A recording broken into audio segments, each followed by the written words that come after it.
Good morning, everyone. It's October 16th, and we're starting our planning board meeting. It's a beautiful day, and so delighted to be here. Our first item this morning is item 1A, adoption of resolutions. We have one. It's Creekside Cabin Branch Preliminary Plan Amendment. Do I have a motion for approval of this resolution? I move to approve this resolution. Second.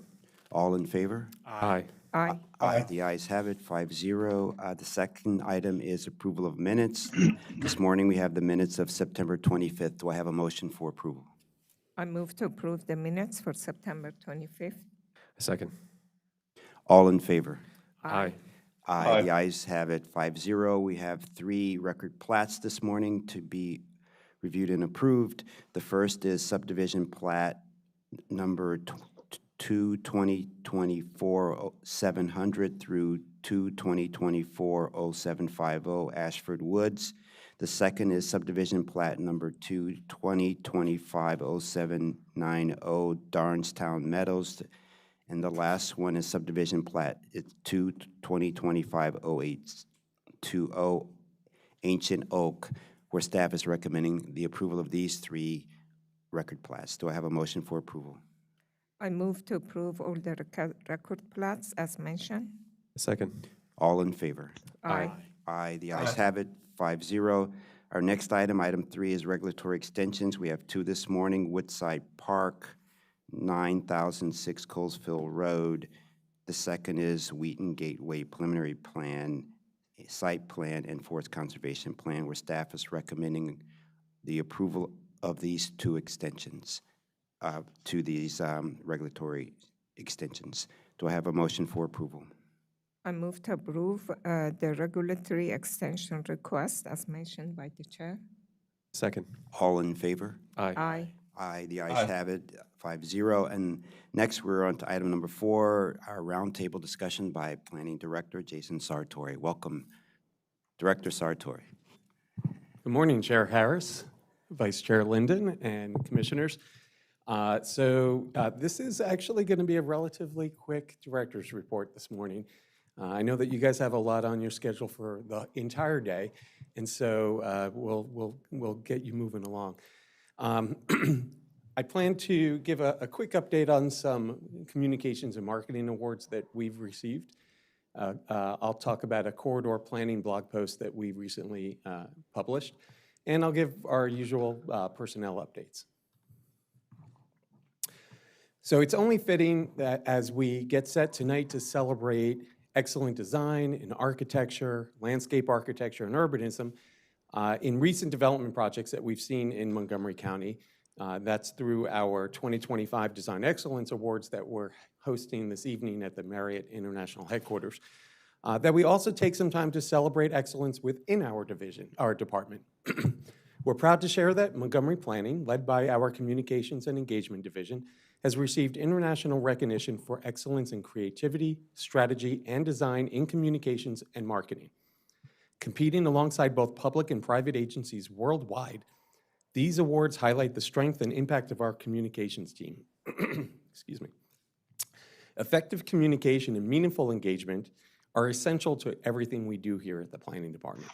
This recognition affirms our commitment to keeping the community informed, involved, and inspired throughout every step of our work in very creative ways.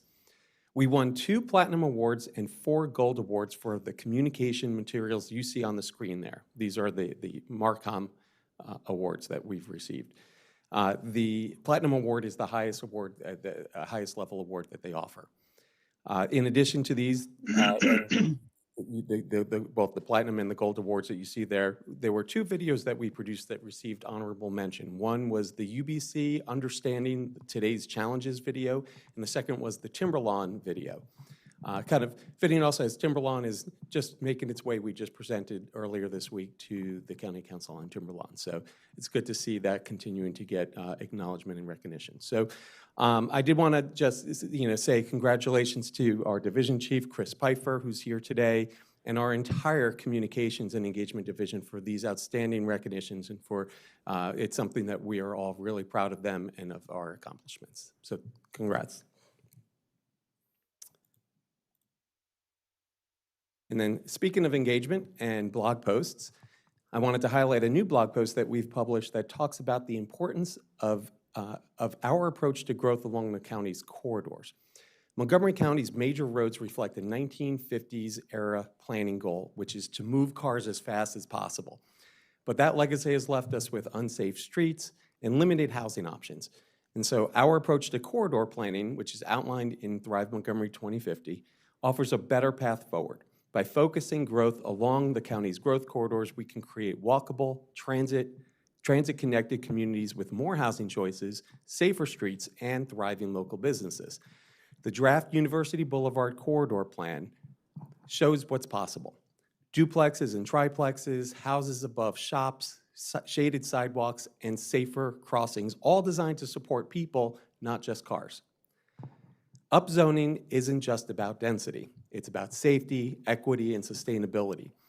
With 200,000 more residents expected in Montgomery County in the next 30 years, we must use our land wisely and listen to our communities, allowing increased density for infill and redevelopment along our corridors and in our activity centers provides the best opportunity to meet our future housing needs in an efficient and sustainable way.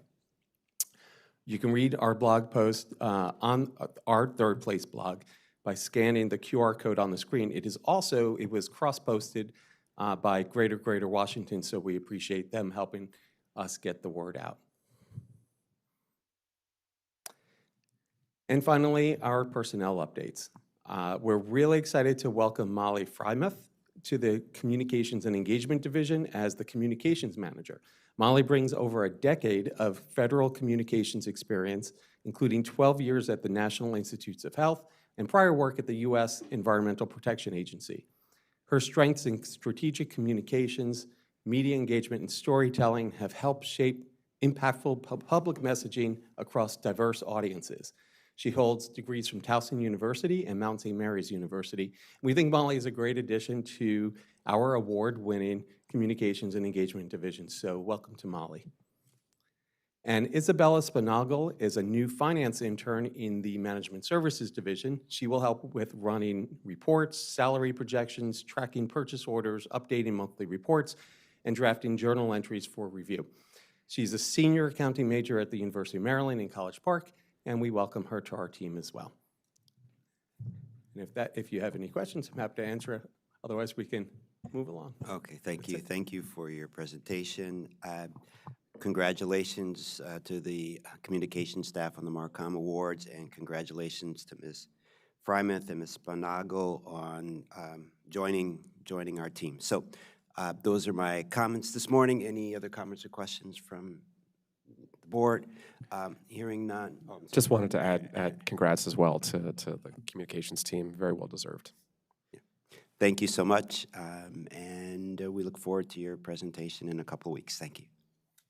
So we're going to take a 1-minute break and start our next item, item number 6, replacement of Zion Road Bridge. Mandatory, I think this is a mandatory referral over the Hawkins River and Forest Conservation Plan, where staff is recommending approval of comments to transmit to Montgomery County Department of Transportation. Thank you.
Good morning. We're on item number 6, replacement of a Zion Road Bridge, number M121 over the Hollings River. Mandatory referral MR 2025-026 and Forest Conservation Plan F 2024-0870, where staff is recommending that we approved, that the board approval of the comments to transmit to the County Council, the Montgomery County Department of Transportation. And this morning, we have Sophia Aldridge presenting this item. Welcome, Ms. Aldridge. Thank you.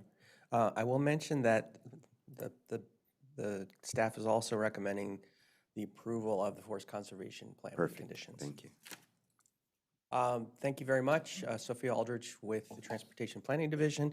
With me today are Josh Penn from the Up County Division, Maggie McLean from Parks Department, and Brian Copley from Montgomery County DOT. And I think we also have online Jamie Pratt, also from Up County.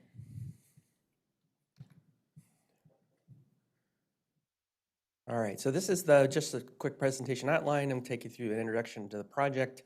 We'll talk specifically about some of the design elements, how it conforms to our various master plans. And then Josh is going to take us through forest conservation. Maggie will take us through Montgomery Parks, their review, because this project will require a park construction permit at some point. And then finally, we have recommendations to present to the planning board for their consideration. I will note that we have 2 comments that were submitted by email, and we have 2 speakers here today as well.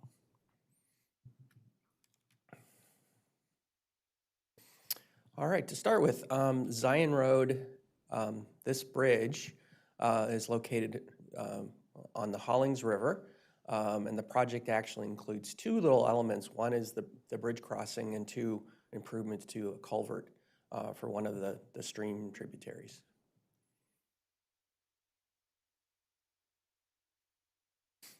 Existing Zion Road is a 2-lane rustic road, carries about 2,000 vehicles per day. The posted speed limit is 40, which is a little bit too high. The council assigned target speeds, because it is a rustic road, is 30 miles per hour. So certainly anything that can help to get us to that 30 would be preferred. You can see from the photo, it's a pretty, I would say in general, a pretty narrow road, and the foliage is pretty close, especially in this area, which is in the Rachel Carson Conservation Park. Views looking from the north and the south. From the north, it's kind of a straight shot from where the culvert is, because that's where the photo's taken. And then from the south, the bridge occurs on a curve of the road.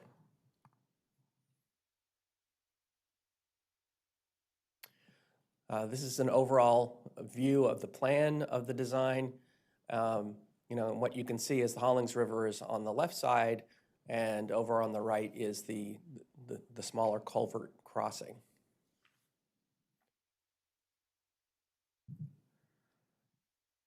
And then I sort of zoomed in on it just so you can get a better idea of how the river flows and where the bridge is located. And that might be more relevant to when Parks addresses their concerns.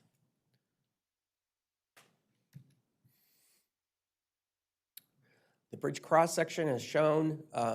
It's proposed as a 20-foot wide bridge, and that is wider than exists today.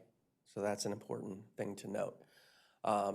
The reason for the widening is that there were some traffic crashes at this location, and details on that could be, certainly the applicants could speak to that better. Here's the lateral view of the bridge, sort of showing you what it looks like. It will look different than the existing structure today, but actually a pretty nice structure. And as you can see, the guardrail on there. And I think the guardrail actually is somewhat of a point of contention. We'll talk a little bit about the Rustic Road Committee review, in one of their requests. And again, the applicant can address that. Then we have a couple cross sections. It's basically pretty simple. There are two 10-foot lanes that are shown, and the guardrail is proposed approaching the bridge when the slopes are steep, and not when the slopes are not so steep. So now looking at master plan conformity, the first thing we did is we looked at the master plan of highways and transitways. This road is a rustic road. It is planned for its existing 2 lanes. It's not supposed to change. The planned right-of-way is 70 feet, which doesn't always match up with the actual right-of-way because, planned rights-of-way usually are intended to help improve the roadway width during development. On rustic road, that's really not a concern. The target speed is 30 miles an hour, not by the master plan, but by county code. But since all of the other master plan of highways and transitways roads are actually, their target speeds are defined by the master plan, I just wanted to point out that rustic and exceptional rustic roads are defined by county code. We looked at the bridge, the existing bridge, and the proposed bridge, and we did find that there's going to be no change in pedestrian level of comfort or bicycle level of traffic stress. Currently today, both of those activities occur in the roadway, and that will not change with the proposed design.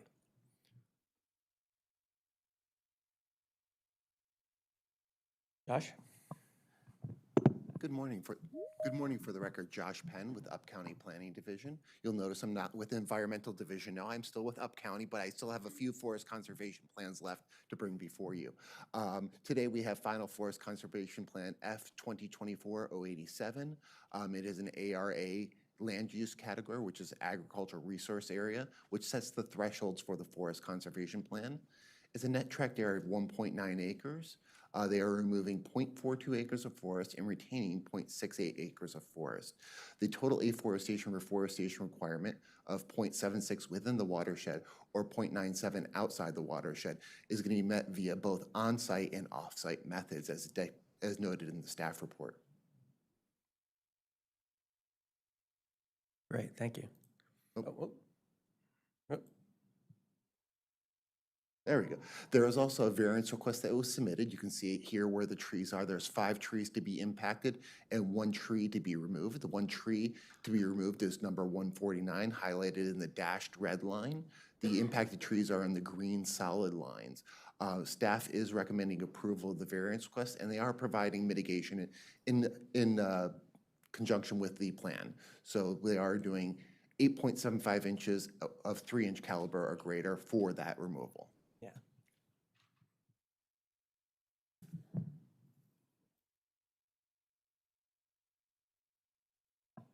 Okay, next, Maggie McLean from Montgomery Parks. Good morning. For the record, my name is Maggie McLean, and I'm with Montgomery Parks in the Park Planning and Stewardship Division. So prior to this mandatory referral, Montgomery Park staff coordinated with MCDOT through the concept review process, which I believe you all are familiar with. And so today I'll just be presenting the results of that coordination along with conditions for continued coordination during the subsequent park construction permit phase. So this project is located in Brookville within Rachel Carson Conservation Park. The park itself is about 650 acres and is one of the county's premier conservation areas. Within this park flows the Hollings River, and it's that body of water, which flows underneath the bridge that we'll be speaking about today. In terms of amenities, there are over 6 miles of natural surface trails within the park for both hikers and equestrian users, though none within the limits of this project. The area of parkland that is affected by this project is considered a best natural area, which essentially means that it contains some of the best examples of our county's natural resources. And in this case, that's high-quality forests. And I think this aerial does a good job of emphasizing that. You can see just how dense and uninterrupted the forest is, even with Zion Road running through it. And that provides for really good interior forest habitat, which is especially beneficial for interior dwelling birds. Bald eagle is not an interior dwelling species, but staff were delighted back in 2021 to come across a bald eagle nest during a site visit, along with 2 bald eagles that were flying overhead. And so although this nest is not within the limits of disturbance for this project, it is located nearby. And so we'll be coordinating with the U.S. Fish and Wildlife Service, as well as with the county department, as well as with Montgomery Park's wildlife staff, to just ensure minimal disturbance to the nest and its inhabitants throughout all subsequent phases of design. And then I'll speak a little bit more about these impacts on each of the following slides, but just to kind of provide a quick snapshot, there are no active recreational amenities within this project vicinity. There will be about 450 linear feet of stream stabilization that's implemented upstream and downstream of Zion Road as part of this project, along with some riparian enhancement. There are currently up to 53 trees that are estimated to be removed as part of this project, though I do want to emphasize that that number is overly conservative and it's quite preliminary as we are still in a very early phase of design for this project. And we'll be working with MCDOT after this mandatory referral to continue making design choices that allow us to be more limiting in tree removals. And as with any project, we'll be sure any trees that do get removed will be appropriately mitigated for through on-site planting and fee payment. Finally, there will be a minimal permanent impact to parkland in the form of additional MCDOT right-of-way that's needed for the construction of the bridge structure and then the culvert end wall that Sophia mentioned a couple slides ago. So like I mentioned previously, the Hollings River is the body of river that runs underneath the Zion Road Bridge. It's a tributary to the Patuxent River, and it's designated by the state as a use class 4P stream, which simply means that the stream is considered both a recreational trout water and a public water supply stream. The Maryland Department of the Environment enforces time of year restrictions based on a stream's use class. And so for use class 4 streams, that restriction begins March 1 and extends through the month of May, which means that no in-stream work will be able to occur during this time. Biological data was collected within this stream reach earlier in 2025 just to better measure and understand the aquatic health of the stream and that of the fish community. And the quantitative data that gets collected is used to generate what's called an index of biotic integrity, or an IBI score. And IBIs are multimetric and complex and unitless, but they translate to a narrative rating. And so in this case, the data that was collected identified the aquatic health as being in excellent condition on a scale of poor, fair, good, excellent. And then on the next slide, I'll talk a little bit more about the stream and floodplain improvements that we'll be doing as part of this project, but I just wanted to include these 2 existing photos of the Hollings River to kind of set the scene for that conversation. In the photo on the left, I wanted to point out a few things. One, just how close to Zion Road the stream flows upstream of the bridge. This photo, I took this during what was a very normal rainfall event, and you can see still just how elevated the channel is, and again, in proximity to Zion Road. And then the main thing I wanted to point out was that strong bend and the angle at which the stream is flowing into and kind of almost wrapping around the bridge before it flows downstream. It's not, if you will, flowing from the left of the photo where it can flow straight through. It's really coming around a sharp meander and needing to kind of wrap around before it moves downstream. And then in the photo on the right, that's obviously the existing Zion Road Bridge, and I wanted to include that photo because I think it does a good job of showing just how narrow and constrictive that bridge is in the context of the stream system.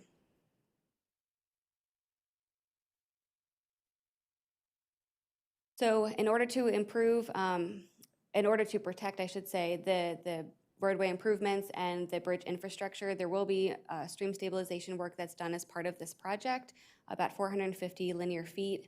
And you can see that general extent shown with the blue highlight on the plan sheet there. And then if you think back to that last slide where I had that photo showing the strong bend of the stream, that's shown on this plan sheet as well in the area by the orange star. And you can see that horseshoe-shaped bend. That's showing the existing channel from the survey from above. And so again, you can see just how close to the road the stream flows, and again, the angle at which it approaches the bridge. And as you can imagine, that's been a big concern because it causes a lot of erosion of the bridge infrastructure. is contributing to more instability of like the bridge structure and its abutments. And so that's one of the big drivers behind the stream stabilization that we're proposing for this project, in order to realign the stream channel, if you will, so that it does flow through and under the bridge. So we're working with MCDOT to finalize a design that allows us to realign the stream channel in order to protect the new infrastructure, as well as increase stability, reduce the erosion potential, and provide for additional aquatic passage and habitat through the construction of stable riffles and pools. And then that existing stream channel, that bend where that orange star is, will be converted to an oxbow wetland in the floodplain of the Hollings. There will be an additional floodplain design feature incorporated as part of this project as well, and that's what's shown by the purple stars south of the Hollings River. We'll also be doing riparian enhancements in those two general areas on either side of Zion Road. Again, just to provide more habitat, more diversity, and also to help mitigate, for instances of flooding. And then in terms of the next bullet with improved flow capacity, this bridge is getting about, I believe it's 12 feet longer, which from a parks perspective is great because that means the stream cross-section will be getting about 12 feet wider. And so that should allow for a significantly improved flow capacity under the bridge. So, further contributing and hoping to mitigate for any flooding. In addition to the floodplain improvements and the stream stabilization, we will be also incorporating a robust planting plan as part of this project. We'll be looking to incorporate species like swamp white oak, river birch, pawpaws, sycamores, spice bush, as well as other species, just to have a diversity of species that we're planting. We recognize, again, that there are a lot of trees currently estimated to be removed. And like I said, we'll be working after this mandatory referral with MCDOT to make design choices that allow us to be more limiting in those removals. So that includes looking at the access road, potentially adjusting the grading extents, or even looking at the limits of the stream stabilization. Though I do want to point out in that same breath that because of that significant stream meander and the need to realign that stream channel in order to protect the new infrastructure, there are several mature trees that are currently within that path of realignment that will pretty unavoidably need to be removed as part of this project. But again, we will have a robust planting plan, and we'll be sure that we're filling in any open spaces and restoring the forest canopy. Could you show the culvert replacement, you say north of bridge? Where is that, and who is doing that? Yeah, we can. I have a photo of the existing culvert, but if you want to go back Is to, it part of this project? it is part of this project. And Yeah. DOT is doing that? The culvert will be replaced as part of this project, and we can go back. Thank you, DOT. Let's see. I know we had. You see here on the far right, that kind of dark band that's going across the road, that's the location of the culvert that will be replaced. Yeah. Oh, so the culvert is, where is the bridge? So the culvert is not along the Hollings River? No, it's a tributary that will feed Oh. into the Hollings River. Okay, so Yes. that would be replaced as part of the road project? Yes. Okay, I Yeah. thought that you were talking about a culvert along Hollings River that is Sure. being announced. Well, that's a big project. Thank you, DOT. Yeah, no, understood. Yeah, this Okay. design does a good job of showing the location. All right, and let's see, where'd the mouse go?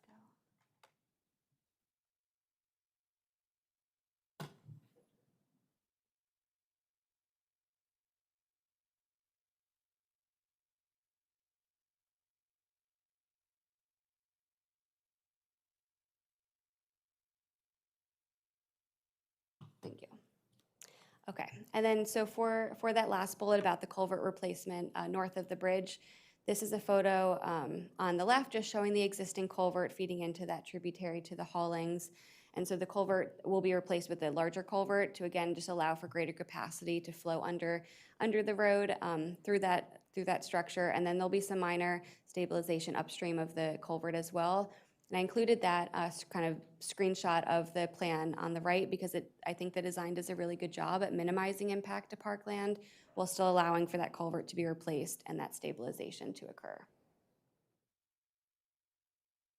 Okay, so switching gears just a little bit to now speak about the right-of-way. Like I said on my first slide, there will be a minimal permanent impact to parkland in the form of additional MCDOT right-of-way that's needed. This is due to the construction of the bridge abutments and that culvert end wall north of the bridge, and you can see all of that circled in purple here on this slide. So that will result in about 264 square feet of parkland being converted to additional MCDOT right-of-way.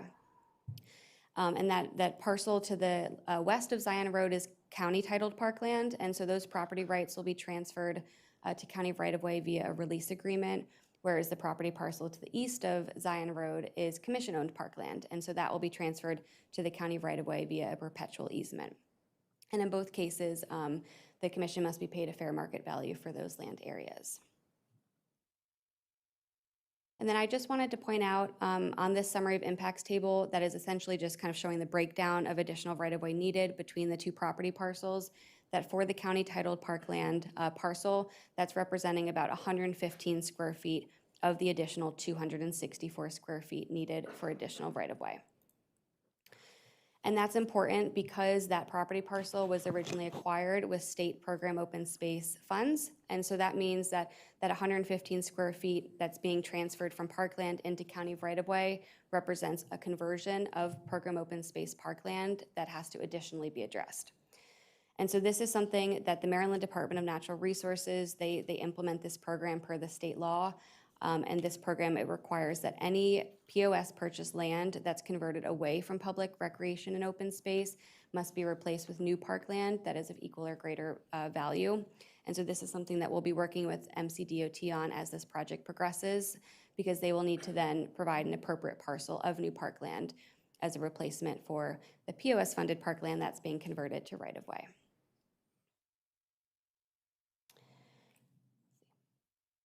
All right, and then with that, and again, following coordination with MCDOT, Montgomery Park staff recommend approval with the following conditions. First, construction plans must be submitted to Montgomery Parks for review as part of the park construction permit process, and no work on parkland can occur until an approved park construction permit is issued for the project. 2, MCDOT must compensate the commission at fair market value for all land that will transfer to county right-of-way, which is estimated at about 264 square feet. 3, MCDOT must provide an appropriate parcel of new parkland as a replacement for the state POS-funded parkland this project will convert to right-of-way, which is about 115 square feet. 4, Is this parkland in the same area? How are we going to make sure that 115 square foot is part of a park? Do we have, because it's so small. It is very It cannot be just somewhere that they do it. So do we have a place in mind?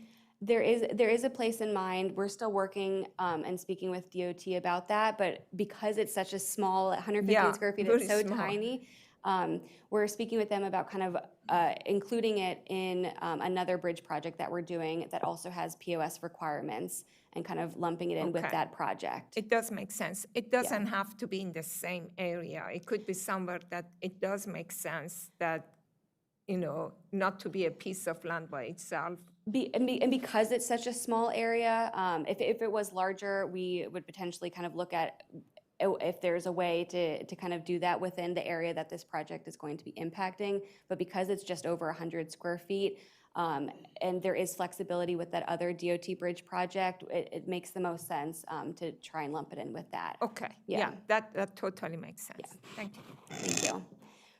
And then number 4, MCDOT must continue to coordinate with Montgomery Parks on the design of the required in-stream structures for this project. And then finally, mitigation for impacts to Montgomery Parks trees will either be replacement planting at a rate of 1 inch to 1 inch diameter and or a monetary per inch caliper basis at $200 per diameter inch. And like I said previously, continued coordination of project design is required to further reduce tree impacts and protect the forest habitat. So thank you, and with that, I'll pass it back to Josh. for Sophia.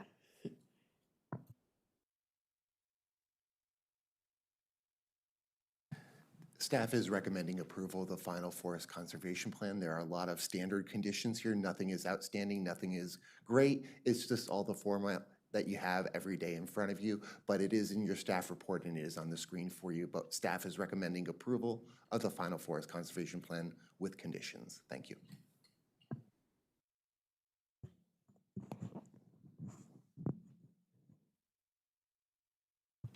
And the mandatory referral comments, the only comments we have are the comments that have been provided by Montgomery Parks, which will become conditions as part of their park construction permit. And with that, I'll turn it back to you, Mr. Chair. Thank you so much for your detailed presentation. We have two people this morning to provide public comments.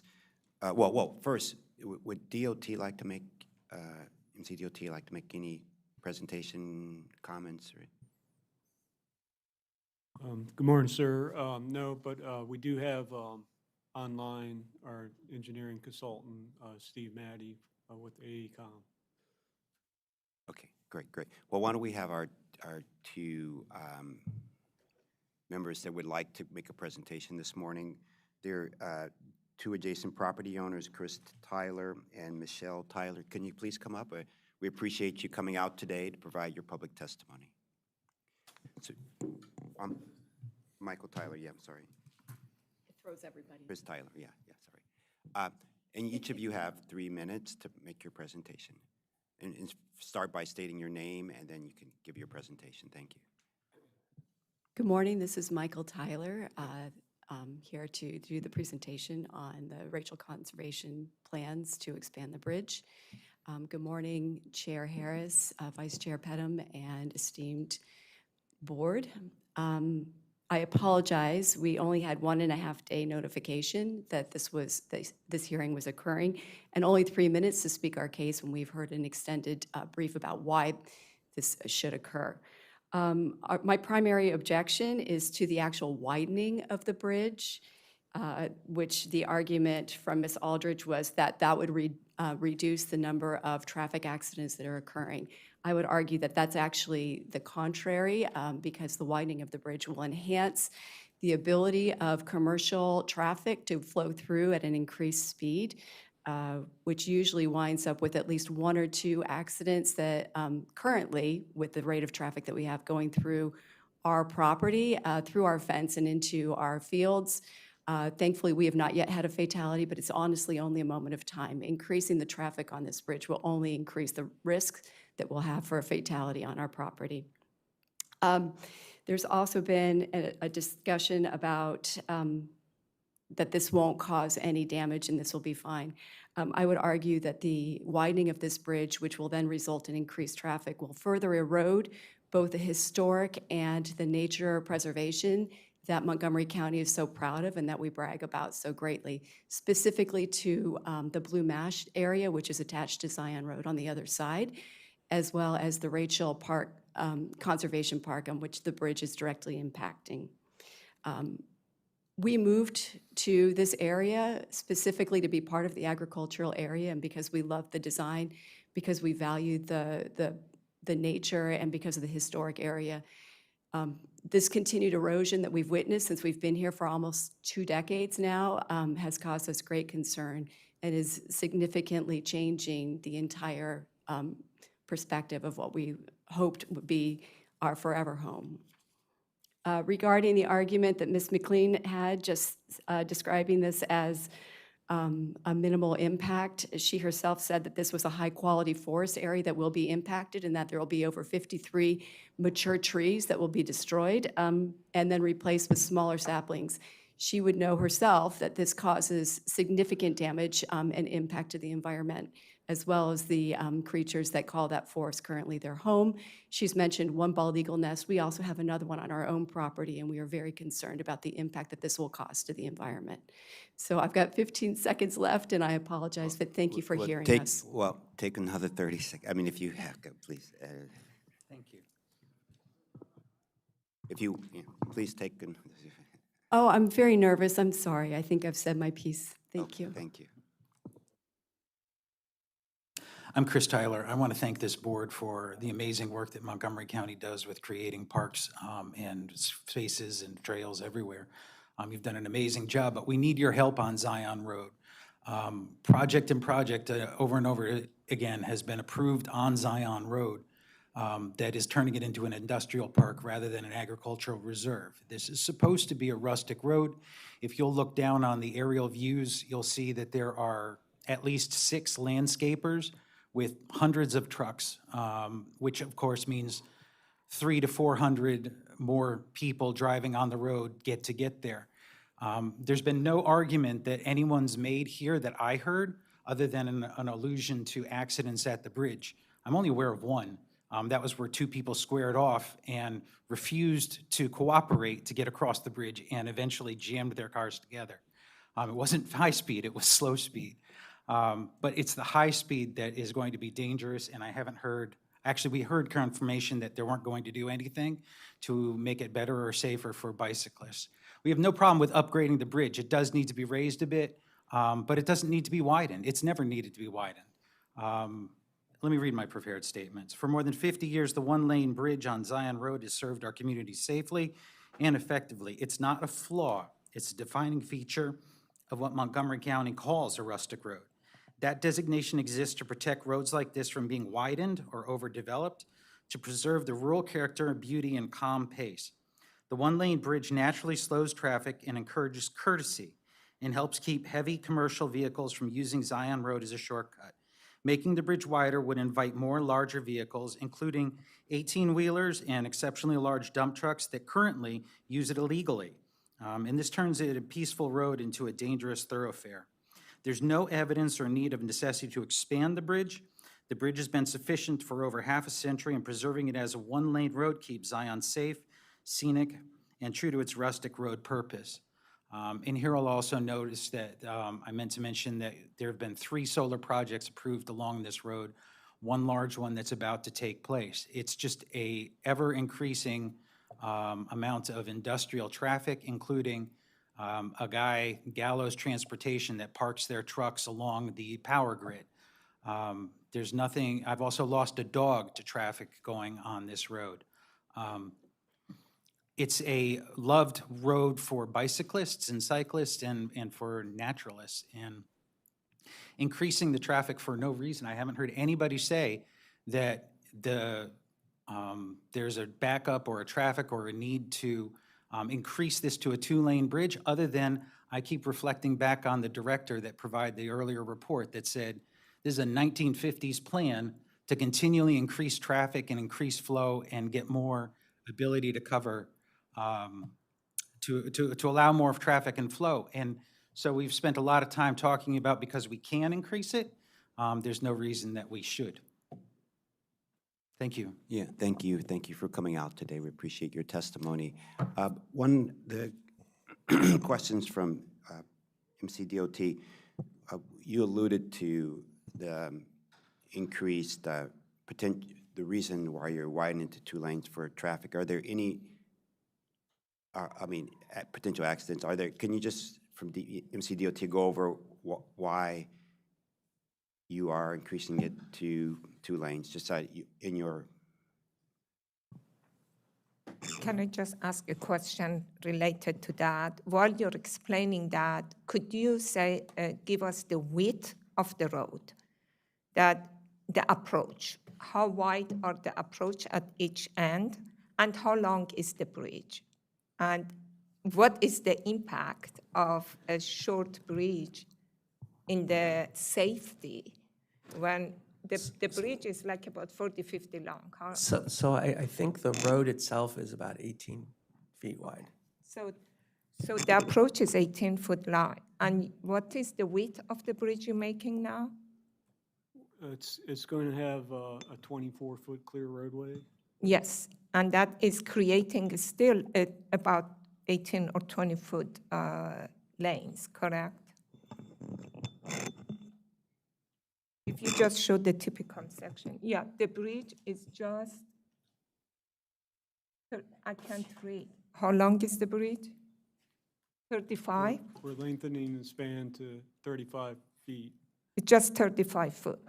Yes, ma'am. Okay.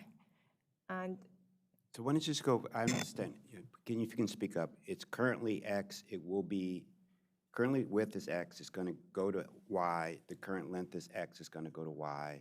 And then if whoever's online, that you said someone's online to talk to, your reasoning for going to 2 lanes, okay? Yes, we're going to 2 lanes. It will be, I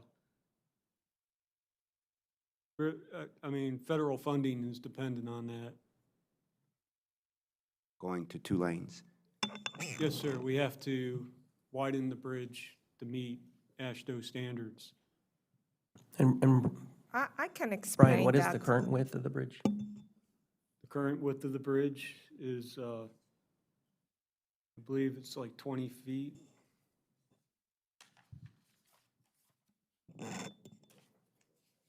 You measure the bridge. So one thing I will mention is that this bridge was, Sorry, it's 11 and a half feet, sorry. okay. This road was reviewed as part of the Rustic Roads Functional Master Plan. And at that point, it was noted that plans were for this bridge to widen to 2 lanes. So this is not something new. But I will mention that in the Rustic Roads Committee, there was some concerns about the guardrail treatment on the bridge itself. And I'm not sure that that has been addressed, but maybe Brian could speak to that. What was it? I'm sorry, this may not be new to you, but it is new to the residents and the occupants and the people who enjoy and appreciate the Conservation Center as well as the Blue Mash Conservation Area. So I appreciate that this is a conversation that we may have been invited into a little bit late in the day, but we are the ones directly impacted by it, as well as the people who come there for miles, some from different states, in order to appreciate the nature and the beauty.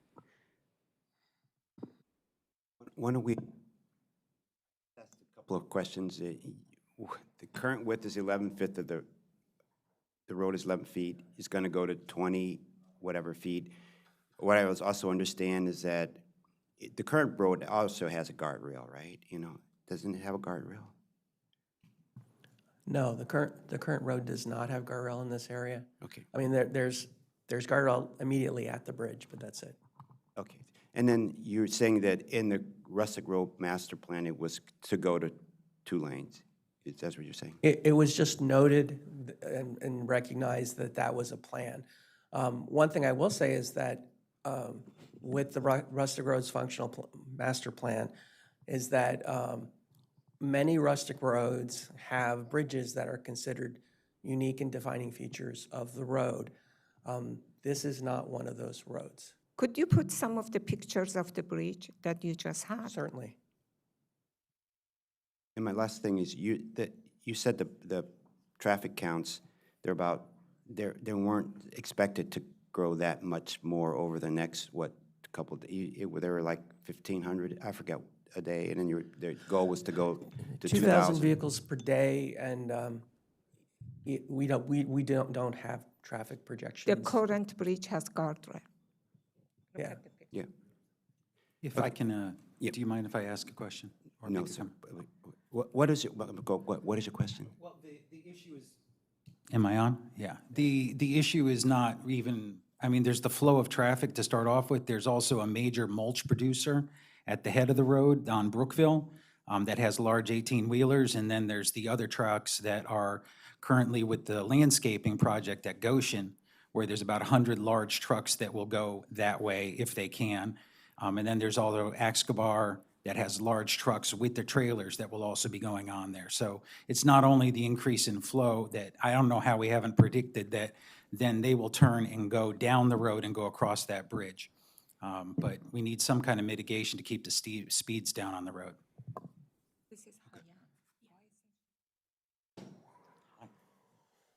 Okay, I'm sorry. You're with MC. Could you state your name? You're with the MCDOT. Good morning. My name is Haiyan Zhan. I'm the project manager for Montgomery County DOT. The project started, this Zion Road is in the agricultural reserve area. So at the beginning of the project, we were coordinating with the shareholders. We coordinate with Rustic Road Committee. We contacted the Agricultural Bureau and Agricultural Advisory Committee. Both committee wrote letter to us that because there are many farmers in there, and the existing bridge, the width is about 11 foot wide. It's a one-lane bridge, and the approach is about 20 feet. And they're using the farm equipment. They're much wider than the 11 foot. They're like 16 feet. So many of the farmers cannot pass that road. They have to go a big detour, probably, I would say 9 miles to get to the other side. So that's why they wrote us 2 separate letters, one from each bureau that requests us to widening the bridge. And that's how we get into, from 1-lane bridge to a 2-lane bridge. Secondly is, we're using federal aid on this one, so we had to build a bridge that is not functionally obsolete, that you can only pass certain width of the road. So those are the factors that we consider during the design. And I totally agree. Let me just talk a little bit about my background. I did have the bridge program for Montgomery County. 11-foot 1-lane bridge is obsolete. It's totally unsafe, okay? I cannot believe that a bridge that is just 35 foot long and the approaches are 20 feet already, it's gonna impact the speeding of the cars. That's not true. And also it creates an impediment for the farming equipment that they need to pass. This is an agricultural zone that it has to be. We have a few more 1-lane bridges that I use and are totally a disaster. Or in my opinion, all the 1-lane bridges in Montgomery County should be changed to 2-lane, maybe 20 foot wide, depending on the approach length and the usage, to make it safe for the motorists to go. And by the way, these bridges are 80% funded by federal government, and federal government does not fund projects that are functionally obsolete. And an 11-foot lane bridge is functionally obsolete. So I totally support DOT's making this bridge 2-lane wide. Okay, thank you for your comments. Thank you for your comments. I appreciate it. Thank you for raising your hand. I was looking for someone from MCDOT to provide, yes. Chair, I have, I guess maybe I'd ask for a point of clarification, which is that the federal funding that is requiring the wider bridge, is the 24 feet the absolute minimum, or could they actually create a slightly narrower structure? You are correct that the 24 feet is the minimum that they will fund for this project. Can I ask one clarification on that? So 24 feet represents the width of the roadway, not the width of the bridge structure, like the superstructure. The 24 foot including 2 11-foot lanes. So that's 2 10-foot lanes plus 2-foot shoulder on each side. So do they require, I guess my question is, if they require a certain width of the actual roadway surface, that doesn't prevent MCDOT from narrowing the lanes, maybe slightly, because in this area, to the point earlier where, the posted speed is 40 miles an hour, which doesn't need to be that way. I think the posted speed is 30, that I check on Google Maps. I could be wrong. Yeah. Well, I guess my point is, if the federal government requires a certain width for the bridge structure, so be it. But that doesn't prevent us and MCDOT from actually narrowing the lanes themselves by putting some sort of either striping, obviously, or maybe bollards of some sort, right? You are correct. Okay. So maybe, I mean, perhaps that could be part of our recommendation if we go down that path, that the lanes themselves, should be narrowed slightly to match the approaches or some version of that. They are already 10 foot. Each lane is 10 foot, and the approach is, close to that. So, it doesn't matter because people are going to drive on it. The important thing is that we have to allow the farming equipment to pass through it. That's just nonsense. If you've seen every Excuse me, kind of sir. tractor Excuse go me, sir. through there, Excuse me, and sir. 18-wheeler and dump truck. Sorry. Okay, please, sir. So right now, we have, is it Jamie? Jamie Pratt online? You have your hand raised. Did you? Yes, I see Commissioner Hedrick has a question, so I wanted to bring up something about the guardrails that Sophia mentioned earlier, if we're ready to get there, but let's hear what Mr. Hedrick has to say. Oh, my hand was just raised to indicate that you were wanting to speak, so I wanted to make sure that we didn't pass you by Well, thank you. virtually. So we're doubling up, and Artie's on top of it, and I don't know why I bother it. Okay. All right, now we're good. Okay, so when the Rustic Roads Advisory Committee started looking at this bridge, it was 2017. They saw it again in 2018, 2021, 2022, and each time, they specified a preference that the road be as narrow as possible on the bridge, but they did accept the fact that it would probably have to be widened for the federal funding.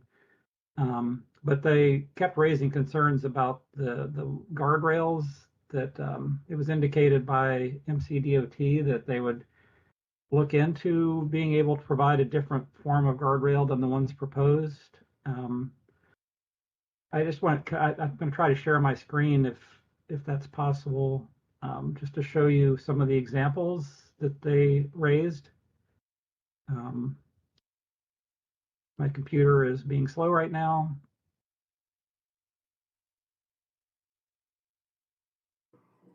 Please, ma'am. But they've specified a preference for what's I think timber guardrails to kind of go better with the look of the road. I don't know if my screen is visible right now. It's trying. It's trying.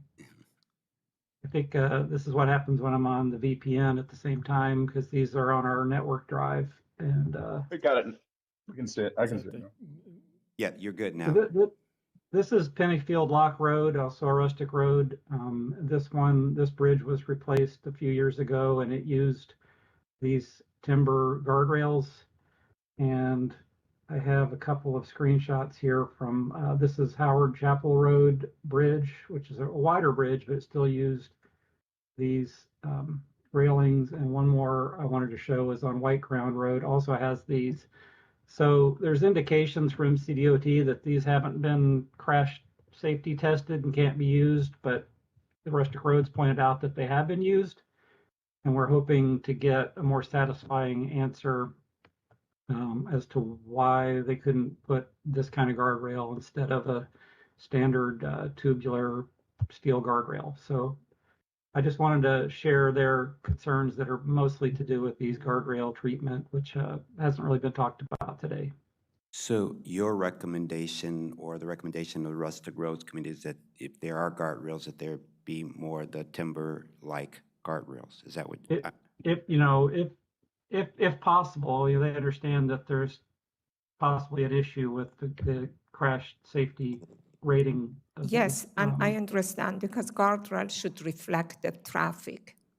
And I do not know that if this kind of timber would reflect. It has to take the impact and reflect. They want to save lives. So it has to be crash tested, and I support that. Well, right. So it was indicated that they would look more into whether such railings could be crash tested around the time of final design of the bridge. So it just doesn't seem like that's happened. And one thing I'll mention is that some of those other bridges, you'll notice, may not be 24 feet wide. And I think this is really a factor of the funding source that's being used for this project in particular. The county has done rustic road bridges that have been done entirely county funds. And those kind of alternate treatments are more doable because they don't hinge on an FHWA approval. Okay. Yeah, I think that there are, just coming back to the safety concerns and maybe the speeding concerns too, I think that there are several options that we can consider with a new bridge to make sure that speeding is less of an issue. There's many different treatment options, and it seems to me like if the bridge is largely going to match the approaches, as Commissioner Pedoeem said, and the overall intent is to allow existing people in the area, like farmers, to better be able to use this. And I take your point that maybe there are other people in the area that would use it too. But it seems unlikely to me that given the approaches are already wide enough for 2 lanes, that this would dramatically increase traffic to the extent that it would become a concern to the area. It seems like it's largely being talked about as a way to facilitate, better existing uses and not cut through traffic at all, not traffic kind of moving through the area in a more efficient way, but farmers or neighbors or things like that to be able to more safely pass. And I think that makes a lot of sense. And I think, again, whether it's narrowing the actual passable lanes, whether it's putting things like, maybe speed bumps before or after the bridge to slow down traffic, there are lots of other options to consider on the safety side. And I think that those should be considered, and I think maybe we should also include, maybe without some specificity, but in our recommendation that, we really encourage MCDOT to apply safety management or, speed management treatments to a new bridge. Okay, so why don't we kind of conclude this? Artie, I had a couple of questions Okay, that I wanted to okay, to please, ask in statements. go ahead. Okay. So first of all, I'd like to thank Mr. and Mrs. Tyler for coming to speak today. Ms. Tyler pointed out her concerns with regards to drive-throughs on her property and the potential for fatalities. And if I'm understanding correctly, I think your concern is not about whether or not the bridge is improved. Your concern is whether or not the improvements will increase the speed on the road that will increase the opportunity and chance for accidents, correct? Yes, sir, that is correct, along with the number of vehicles that will be using it. So it's a double. Not only will they be increasing the speed, but they will also be increasing the number. Currently, there is a speed camera that was put up in the vicinity of our residents to try to slow people down. They speed up just until they see it. They know where it is, they slow down, and then they speed up again. What we have at least once a year is somebody going through our property. Sometimes they hit a tree, sometimes they just flip over into our front yard because they are speeding, and that is a factor. We can anticipate that there will be an increase in that. What I've heard today is that there is already basically a decision made by the chair here, by the board, to widen the bridge, and I understand, I appreciate that. I recognize that this is something that basically was a fait accompli. I do appreciate your consideration of additional ways that could slow down the traffic, including perhaps prohibitive speed bumps. Regarding the argument that farmers can't use it, we are farmers, and we do have tractors, and we are the ones who use that road. So it wasn't the farmers who were arguing it, I'll leave that. The decisions that are made today will not be things that can be revoked. We will never go back to a one-lane bridge, and we will continue to see this erosion as it goes. If that's the case of progress, I understand, but please let's make sure that we're not taking it all away from the agriculture and the historic district. Thank you. Okay, so why don't we go from here? Yeah, based on what I've heard, a 2-lane bridge is a necessary bridge, but also what I also hear about, are there ways that we can mitigate some of the speeding traffic on the bridge? And so I'm in favor of the 2-lane bridge. I'm also feel it's important to do those stream mitigation pieces that were talked about here to prevent erosion along the road. And I'm also very open and would like to put in our recommendation some comments about how to mitigate the speed. And then also on this, if possible, when the time closer to the final design, if there are ways to use if these crash, the timber kind of railings, if they're crash tested, if they're, that I think that would be more in line with the rustic road look, and as long as they're safe. So, and Commissioner Hedrick, you had your hand up?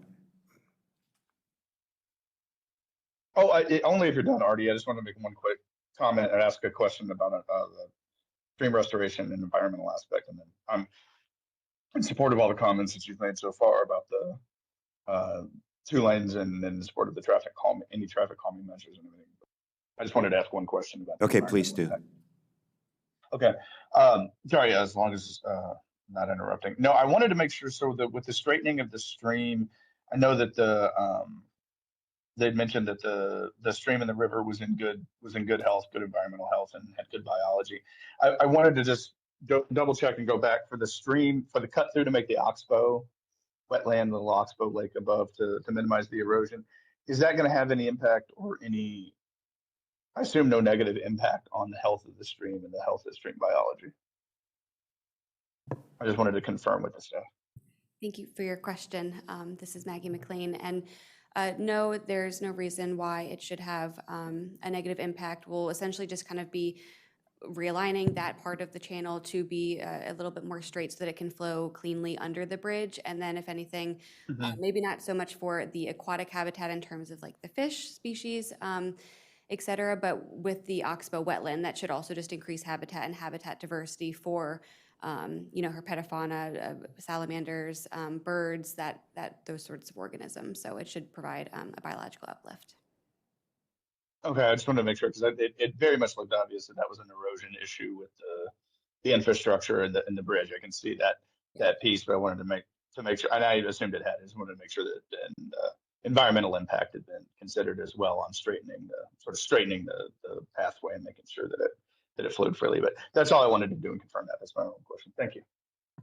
I do have another question, and it might not be answered today, but my concern is that if it's a rustic road and it's a 1-lane bridge, how do we maintain the characteristic of a rustic road and expanding the bridge to a 2-lane bridge? And is it funding only that is of concern with regards to the source of the monies that are going to construct the bridge? And are all rustic roads that have 1-lane bridges in the county now, are they now going to be subject to being 2-lane bridges instead of maintaining, the history of the road with a 1-lane bridge? I don't have an answer to that, but I know that it will come up when those bridges need to be replaced. I mean, this bridge needed to be replaced, because it was deteriorating, and then therefore the question is, what do you replace it with? So down the road. Yeah, I could add a little bit. Maybe Jamie can chime in as well. So yeah, it's a function of the funding source used to fix the bridge. It's also a function of the defining features of the particular rustic road, and it might also be somewhat related to the CIP and the availability of funds county only to actually improve these bridges. We have an awful lot of bridges in this county. So, getting federal funds is, I would say, probably a great resource for certain roads, and it does have limitations. So, whether it was, if you decided in the future not to do federal funding on rustic roads, that might be a policy decision that Montgomery County DOT could choose to do, just by the fact that it would allow them more leverage leeway on a rustic road. That's what I can provide. Jamie, do you have anything to add to that? Can I just say something in that? I'm a little bit disturbed that you bring everything except the safety and the requirements. I think that for every rustic road that we have, it has to, when we're replacing a feature, okay, safety should be a consideration. And the number of traffic, what is the ADT, what kind of traffic it goes, and what is a safe replacement should take precedence. And this is something that all the engineers have to think about before we think about anything else, because we cannot forgive ourselves if we design something that ends up to hurting someone. And that is very important, and it should be in consideration in addition to rustic rural characteristics of a road. Okay, great. So why don't we, yeah, so I did look at your staff report, and it's not like, it says that the projected future 2037 traffic volume is 3,100 units, vehicles per day versus 2,500 per day in 2018. So it's not like a expected significant traffic increase on that road. So let's end this up by saying, what I hear we're saying is that two-lane bridge, we're recommending two-lane bridge because for, not only just for the funding, the current approach is 20 feet, and most likely the lanes will be about 10 feet wide on the road, on the bridge anyway, right? So also what I hear we're recommending is that if possible, to use something, timber guardrails, if it's, if it's crash safety tested, if that can be that, to be more consistent with the look of the rustic roads. And any other, and what I also hear, we're saying some traffic calming features, whatever what that necessarily looks like, but to consider traffic calming features along the bridge and the approaches of the bridges. Is that what I'm hearing from the board? And so do I have a recommendation to, if you go back to your recommendations you had up there, is to transmit our approval of comments to MCDOT with those additional comments that I've made about the traffic calming and the potential use of this timber guardrails, and also we have a separate, we can do the Could forest we just conservation. say timber guardrails or any kind of rustic guardrail that seems appropriate for this type of the road? Because they do have other options than timber that is rustic that could be used. That's acceptable to me. Okay, Mr. Chair, if we could start with the approval of the Forest Conservation Plan amendment. Okay, so do I have a recommendation for the approval of the final Forest Conservation Plan Amendment F 2024-0870 with the conditions presented? I move to approve the Forest Conservation Plan for the project. Second. All in favor? Aye. Aye. Aye. I abstain. Okay. Commissioner Bartley abstains, so 401. Okay. So do I have a motion for sending on the mandatory referral comments to MCDOT along with the comments of adding traffic calming features and guardrails that are more aesthetically appealing to a rustic road? It could be timber or other. I move to send approval of the recommendations to DOT along with additional comment about safety and rustic nature of the guardrail. Second. Okay. All in favor? Aye. Aye. Aye. Aye, the ayes have it. Thank you. Thank you I for. abstain. And 401, Commissioner Bartley abstained. Thank you for coming out today. Thank you for the two of you that testified. Thank you for the MCDOT. Thank you for staff for presenting this. Thank you.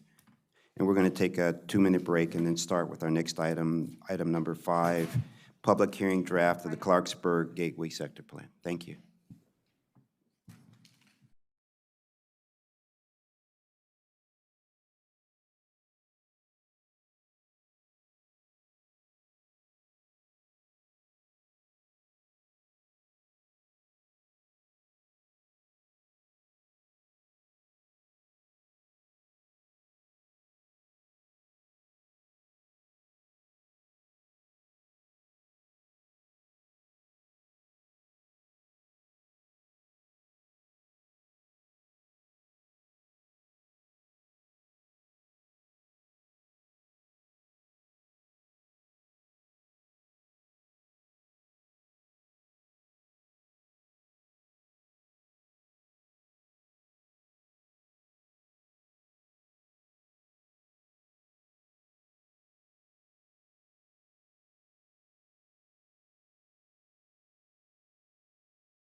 Good morning. We're on item number 5, the public hearing draft of the Clarksburg Gateway Sector Plan, work session number 1. This work session is a work session to list properties to the locational atlas and index of historic sites and the master plan for historic preservation, and to review additional issues related to historic preservation. So this morning, we'll have Clark Larson of the Planning Department walking us through this item. Thank you. Thank you, Chair Harris. Clark Larson, I'm the lead planner for the Clarksburg Gateway Sector Plan. I just have a few words to share, and then I'll kick it over to my colleagues in historic preservation. So this is the first of several work sessions that we will be holding with you to review testimony on the public hearing draft of the Clarksburg Gateway Sector Plan. We've organized it by topic, chapter, grouped some together a little later, but today is really focused all on historic preservation. We can find the next slide. Computer needs to participate with us. All right, so as a reminder, you on July 31st accepted the working draft, staff's draft, for public hearing and for public comment. So the public record has been open since from August 5th to October 3rd. It's about 60 days. And you had public hearings on September 25th. There were 2 hearings that day, one in the afternoon here in this building and one in the evening in the Upper County Regional Services Center. And so the combination of written testimony and oral testimony at those public hearings is what we as a staff team have been collecting and preparing to discuss with you. Again, as I mentioned, this is intended today to be the historic preservation conversation.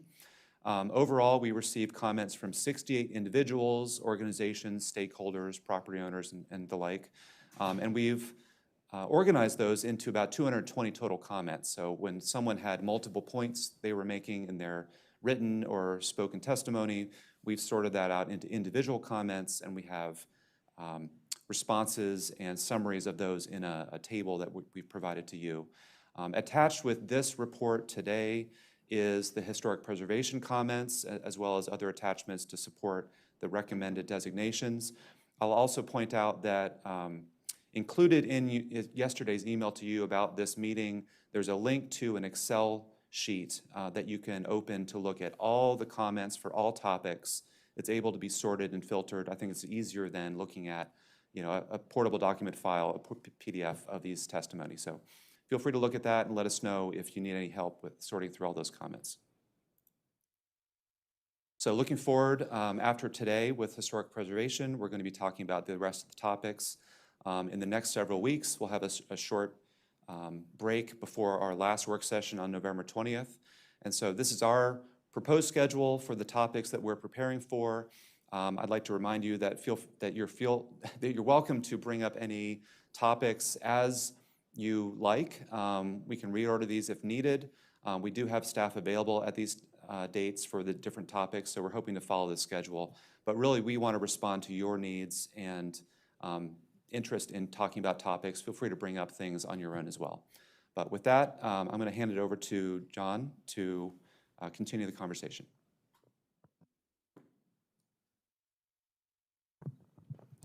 Good morning. For the record, John Laberts. I'm a cultural resource planner with the Historic Preservation Division. The purpose of today's work session is to evaluate properties for listing in the locational atlas and the master plan for historic preservation. We'll also be reviewing other historic preservation recommendations related to the sector plan. So this presentation will cover 4 key areas. First, the respective roles of the Historic Preservation Commission and the Planning Board in the evaluation process. Second, 2 resources in Rocky Hill proposed for designation in the locational atlas and the master plan for historic preservation. Third, the evaluation of ComSat laboratories for listing in the master plan for historic preservation. And fourth, additional historic preservation recommendations. To begin, I will clarify the distinct responsibilities of the Historic Preservation Commission and Planning Board in evaluating resources for historic designation. Understanding how each body contributes to the designation process will help frame the discussions and decisions we'll be going over today. So the Historic Preservation Commission's sole responsibility is to determine whether a site or district meets the designation criteria outlined in the county code which is displayed on the slide. A resource must satisfy at least one or more designation criteria to be listed in the master plan for historic preservation. Once the Historic Preservation Commission completes its evaluation, it forwards a recommendation to the Planning Board and County Council for further consideration. The Planning Board conducts its own public hearing and work session to evaluate whether a resource meets the same designation criteria. However, unlike the Historic Preservation Commission, the board must also weigh the value of historic preservation against other public interests. As a result, your recommendations should consider more than just whether the resource satisfies the designation criteria. It should reflect a broader perspective that balances preservation with the sector plan's overall priorities. So let's begin with the two resources proposed for designation in the Master Plan for Historic Preservation and the historic African American community of Rocky Hill. This includes the Community of Faith United Methodist Church and Cemetery site and the Clarksburg Heights District. I'll walk the board through the evaluation of each resource in detail, but first, I'd like to start with staff's recommendation. So staff recommends that the Planning Board find that the Community of Faith United Methodist Church and Cemetery site and the Clarksburg Heights District meets the designation criteria outlined in the county code, that the board lists the site and district to the locational atlas, and that the Planning Board recommend that the County Council designate the site and district in the Master Plan for Historic Preservation. So to help orient ourselves, this slide presents both a map of, has a map of the area. The red outline indicates the boundary of the Clarksburg sector plan, and the black pin marks the location of the two resources under consideration. Both resources are located on the west side of Frederick Road, and they are adjacent to one another. So Rocky Hill originated in the late 19th century, south of the village of Clarksburg. After the Civil War, African-American land ownership in Clarksburg remained limited until the Gibbs family purchased 24 acres in 1884 that propelled the development of this community. By 1900, the United States Federal Census recorded 424 African-American residents in District 2 of Montgomery County. And while the boundaries of that district extend well beyond Rocky Hill and Clarksburg, at least 42 of the residents representing families such as the Davis, Foreman, Gray, Green, Hawkins, Mason, Moore, Snowden, Williams, and Wims families were later buried at the subject church cemetery. These families not only built their homes in the area, but also established and advocated for two foundational institutions, a school and a church. And both provided opportunities for education, social support, activism, and meeting spaces during a period marked by widespread discrimination. So in 1886, the Gibbs family sold 1 acre of land to the trustees of the Methodist Episcopal Church for $90, establishing the site as both a place of worship and a burial ground. And according to oral histories, the congregation initially held services in homes of nearby residents before constructing a modest wood frame church around 1894. In 1924, that original church was lost to a fire that prompted the construction of the current church the following year. So the congregation hired 2 African-American builders from Washington, D.C. to construct a new brick church in the Gothic Revival style for around $7,300. On this slide, the photograph on the right captures a mortgage burning celebration held by the congregation in the 1940s, and the image on the left shows a view of the church as it appeared in the 1970s. Alterations to the exterior of the building largely occurred in 1989. These included the application of vinyl siding, the replacement of windows, and the addition of an accessible ramp on the facade. And in 2009, the congregation changed its name to its current name, the Community of Faith United Methodist Church. So on January 8, 2025, the Historic Preservation Commission concurred with staff and determined that the Community of Faith United Methodist Church and Cemetery meets the following designation criteria as shown on the slide.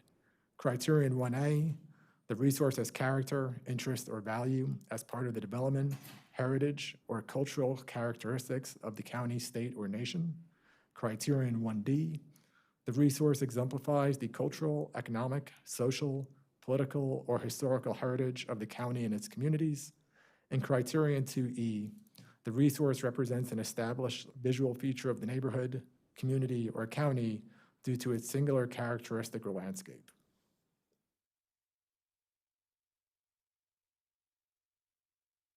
Displayed here is the commission's and staff's recommended environmental setting for the Community of Faith United Methodist Church and Cemetery site. The proposed setting encompasses the entirety of the two parcels acquired by the church trustees, one in 1886 and the other in 1963. I will now shift to the focus to the second proposed designation, the Clarksburg Heights District. This mid-20th century planned subdivision is located directly north of the church. Francis Wilson Wims and Sarah Wims platted the 4-acre Clarksburg Heights subdivision in 1963. Francis Wims, more commonly known as Wilson Wims, was an African-American builder who constructed 5 of the 6 houses in the subdivision.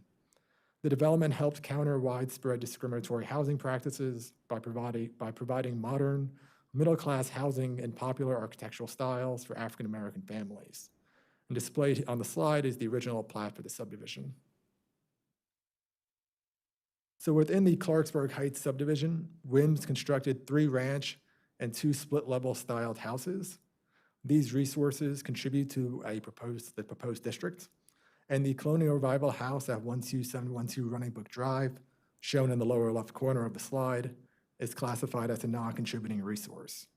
While the house lies within the original boundaries of the subdivision, it was constructed in 1974 by a different builder and falls outside of the district's period of significance. The Clarksburg Heights properties remain closely tied to the legacy of Wilson and Sarah Wims, who are prominent advocates for African Americans in Rocky Hill, Clarksburg, and across Montgomery County. In the 1950s, Wims served on an advisory committee to expand and improve bus service for students traveling to Carver Junior High School in Rockville. He also held leadership roles in various organizations such as the Clarksburg Community Association, Montgomery County Recreation Board, and the Community Action Board. And beyond civic engagement, Wims championed integration through youth athletics and emphasized the importance of sports to ease racial tensions and create an inclusive community. Clarksburg Heights was also the home to several local significant African-American educators during a time when discriminatory housing practices made it difficult for teachers to live near their schools. In 1962, the NAACP estimated that 90% of African-American teachers in Montgomery County commuted from Washington, D.C. Mary E. Johnson, on the top right, born in Montgomery County, purchased the house at 12705 Running Brook Drive in 1964. She taught at segregated and integrated schools and retired after 36 years of service. Edith Jackson Gregg, born in Rockville, acquired the house at 12700 Running Brook Drive. She served as a music and elementary school teacher, retiring after more than 35 years of service. And Katie Ricketts Harper, also a Montgomery County native, purchased the house at 12704 Running Brook Drive in 1965. She taught for 37 years in Montgomery County and Prince George's County schools prior to her retirement. James Gregg, who acquired the house at Clarksburg Heights with his wife, was a civic leader and a lifelong member of the local branch of the NAACP. In 1976, he filed a complaint with the Montgomery County Human Rights Commission against the Montgomery County Country Club, alleging discriminatory member practices.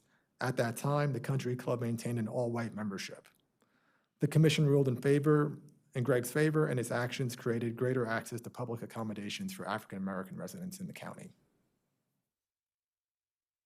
On January 8th, 2025, the HPC concurred with staff and determined that Clarksburg Heights meets the following designation criteria as outlined in the county code as shown on the slide. Criterion 1A, the historic resource's character, interest, or value as part of the development, heritage, or cultural characteristics of the county, state, or nation. Criterion 1C, the historic resource is identified with a person or group of persons who influence society. And Criterion 1D, the resource exemplifies the cultural, economic, social, political, or historical heritage of the county and its communities. So displayed here is the HPC's and staff's proposed environmental setting. It incorporates the entire subdivision as platted in 1963, except for Outlot B that was transferred to the Community of Faith United Methodist Church and Cemetery. The one non-contributing resource is highlighted in red. The planning board received testimony from 8 community members or organizations who supported the designation of historic resources in Rocky Hill, and no testimony was submitted in opposition to the designation of either resource. So in conclusion, staff recommends that the planning board find that the Community of Faith United Methodist Church and Cemetery site in Clarksburg Heights District meets the designation criteria, that they list the site and district in the locational atlas, and after that, the planning board recommend that the council designate the site and district in the master plan for historic preservation. And before we proceed to the next item, I'll pause here for any questions regarding these two resources. And following that discussion, staff will request that the planning board conduct an informal vote or a straw poll on the recommendation to designate these two resources in the locational atlas and the master plan for historic preservation. Could I ask one question about the environmental setting? Can you go back to that slide real quick? Thanks. Can you remind us why the proposed environmental setting includes a non-contributing structure? And is that how, is that common to include non-contributing structures in an environmental setting for a district? Yes, having non-contributing structures is not atypical for historic districts. The historic district tries to look at what was the original boundaries of that setting, and also make sure that any new construction that happens there, that house could be torn down and replaced, but that still something's compatible with the rest of the historic district. So Okay. what's that compatibility? Yeah. So in this case, this structure had been replaced sometime in the more recent past. So that one lot was just never developed by WIMS, and so in 1974, a different developer built a home on that lot, and that's the house that still stands there today. Okay. Thanks. So if you can go back to the previous slide about the recommendations. Great, great. So I just wanted to say, Mr. Liebert, you and your team, we love your great analysis, very, very detailed, very, it's easy to make, to vote on something after that, very methodical, so thank you so much. And it's always, for me, so important to understand the history of our county and the pluses and the minuses, and to also what you do is these untold stories about people that we didn't know about before, at least that were so important and contributed to the success of our county that were never recognized before. So I want to start out by saying I really appreciate that. So I'm in support of these recommendations, and I'd like to hear from my other board members. I'll leave it at that. Okay. I'm in support of your recommendations, and I'm very appreciative of the tour of the site and the background work and the information that you supplied. I've said this before, and I'll say it again, that my ability to thrive and prosper in the county is due in part to the other African Americans that came before me, and I'm really appreciative of the efforts that the county makes to preserve the history of African Americans in Montgomery County. As our population decreases in the county, it doesn't mean that the mark that African Americans left on Montgomery County should be forgotten, and I think it's important that we preserve the African American history in Montgomery County, and I am happy and well pleased with these recommendations. Any other comments or questions before we take a little straw vote? Just to echo the chair in terms of one of the things I really love about this work from your team is the history and the storytelling. I think it's so powerful, and I think that what sometimes in some conversations get lost with the preservation designation process is that storytelling, at least in some cases, in some circles. And to me, that's really the powerful piece of many of these designation conversations. And so similarly, I love showcasing it. I love highlighting these stories, and just wanted to thank you for your work on that. Seeing none others, do I have a straw vote or with a raise of hands or saying aye that we support it. We support these? So So you, Aye. Aye. all right, 5 ayes. Okay, thank you so much. You can continue. So I'll now move on to the final evaluation for the master plan for historic preservation, ComSat Laboratories. So before we begin, I'd like to present staff's recommendations to the planning board that the board find that ComSat Laboratories meet 6 designation criteria as listed in the county code, that the board recommends against listing ComSat Laboratories to the master plan for historic preservation, and that the board supports the proposed mitigation measures for the partial or full demolition of ComSat. Again, to orient ourselves, displayed here is the location of the ComSat Laboratories building, indicated by the dashed circle. The red outline represents the boundary of the Clarksburg Gateway Sector Plan again. The consideration of ComSat Laboratories for listing in the Master Plan for Historic Preservation predates the Clarksburg Gateway Sector Plan. In 2004, the Historic Preservation Commission received a nomination to designate the property.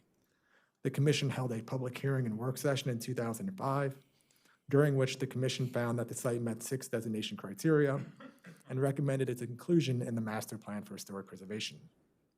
Later that year, the planning board recommended against listing the property in the Master Plan for Historic Preservation. The board recognized the property's architectural significance, but worried that the preservation could limit the site's potential for more intensive redevelopment. And the board shared 2 secondary concerns. First, the consideration of the proposed designation outside the context of a comprehensive geographic area master plan, and that this created an unpredictable scenarios for property owners.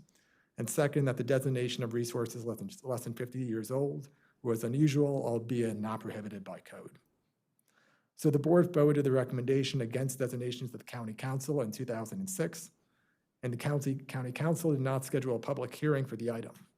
As a result, the question of ComSat's designation had remained open for nearly 2 decades.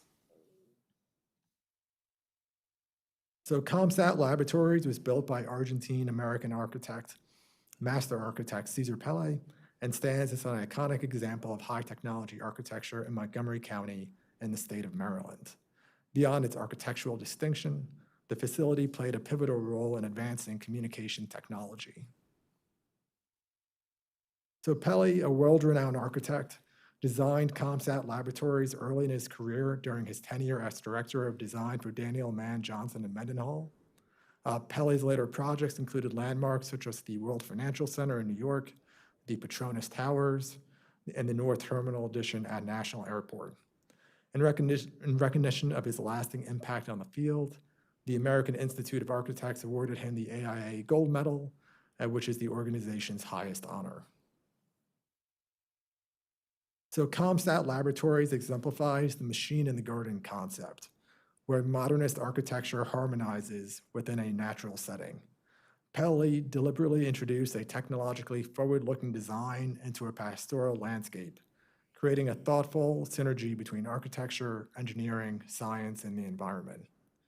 Working along landscape architect Lester Collins, Pelle positioned the building near existing tree stands, allowing occupants to experience the surrounding nature from inside and outside of the building. As Pelle stated, and I quote, "Although the structure will not blend with nature, it is set up not against it, but rather working with it. The landscape will retain the existing look of the Maryland countryside with no exotic plants or manicured areas. The courts will be fully planted and each court will be different in density of trees and earth forms," end quote.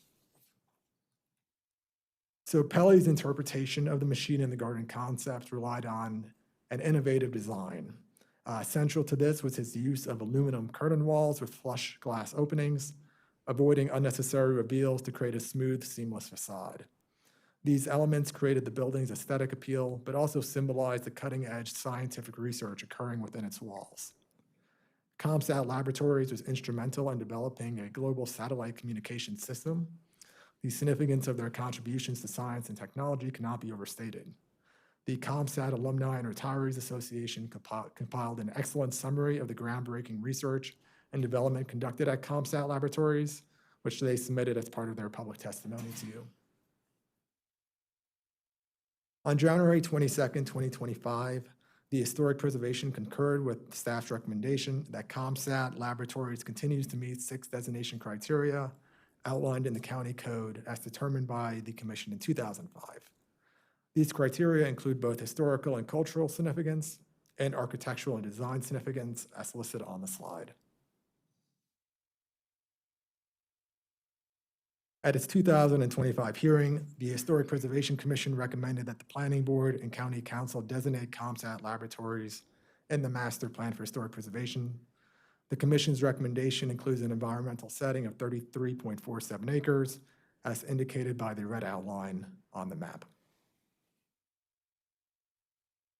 Montgomery Planning, however, does not recommend that the Planning Board move forward with the designation of ComSat laboratories in the Master Plan for Historic Preservation. While staff agrees with the Historic Preservation Commission's findings that the site clearly meets 6 designation criteria, our analysis concludes that there is no viable path forward for the building's adaptive reuse while achieving other planning objectives. So Montgomery Planning briefed the Planning Board on our consultant findings and analysis in November of 2024. And to summarize that presentation, staff conducted an iterative assessment of ComSat laboratories to explore its potential adaptive reuse. In the first phase, the department engaged Fu Wilmers, an architectural and urban design firm who specializes in large-scale campus redevelopment, to create several frameworks for a new community centered around and adaptively reuse ComSat laboratories. Next, the department contracted HR&A Advisors, a real estate consultant, to evaluate the financial feasibility of these frameworks. Their analysis demonstrated that, under 2024 market conditions, that there was no financially viable path forward for the historic preservation of the building. The study noted that the cost for adaptive reuse would be approximately $94.9 million and required a subsidy of at least $28 million. Furthermore, schemes that increased financial viability likely diminished opportunities to capture state and federal historic preservation tax credits. Staff consulted with other public agencies to explore potential partnerships, but these agencies declined to pursue such options due to cost-related concerns. So overall, the department concluded that delaying redevelopment in the hope that conditions improve for the building's adaptive reuse could hinder or even indefinitely postpone improvements to Clarksburg. In recognition of ComSat Laboratories' historical and architectural significance, acknowledged at the local, state, and national levels, the planning team recommends a comprehensive mitigation package to address its partial or full demolition. Working in coordination with the property owner, staff identified several appropriate mitigation measures. These include the creation of a historic preservation grant program focused on facade and other building improvements for historic properties in Clarksburg, as well as mid-century modern resources countywide, historic American building survey level documentation of the laboratories, and interpretation to share the legacy of the building and its occupants, and opportunities for public art and placemaking on the property. So prior to the adoption of the sector plan, the property owner and MNC PPC will execute a binding agreement to formally record the agreed upon mitigation obligations. The Planning Board received testimony from 4 individuals or organizations who supported the plan's recommendations not to designate ComSat laboratories, and 9 individuals or organizations who opposed the plan's recommendations and advocated for designation of the resource. So in summary, staff recommends that the Planning Board find that ComSat meets 6 designation criteria, recommend against listing ComSat in the Master Plan for Historic Preservation, and support the proposed mitigation measures for partial or full demolition of the building. And before we proceed to the next item again, I'll pause here to address any questions regarding ComSat laboratories. And following that discussion, staff will request that the Planning Board conduct an informal vote on these recommendations. Thank you again for your very detailed analysis and presentation. I'm in support of your recommendations. I feel that, as you said, in weighing the value of keeping it against other public needs,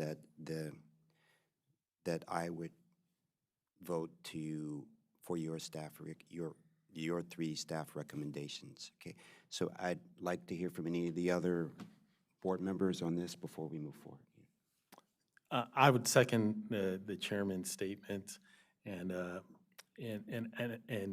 oftentimes I side on historic preservation, but in alignment with your findings and the costs associated with preserving it and the use of the land. I think you guys did an outstanding job in defining and explaining why it shouldn't be historically preserved. And so I would second the chairman's statements again.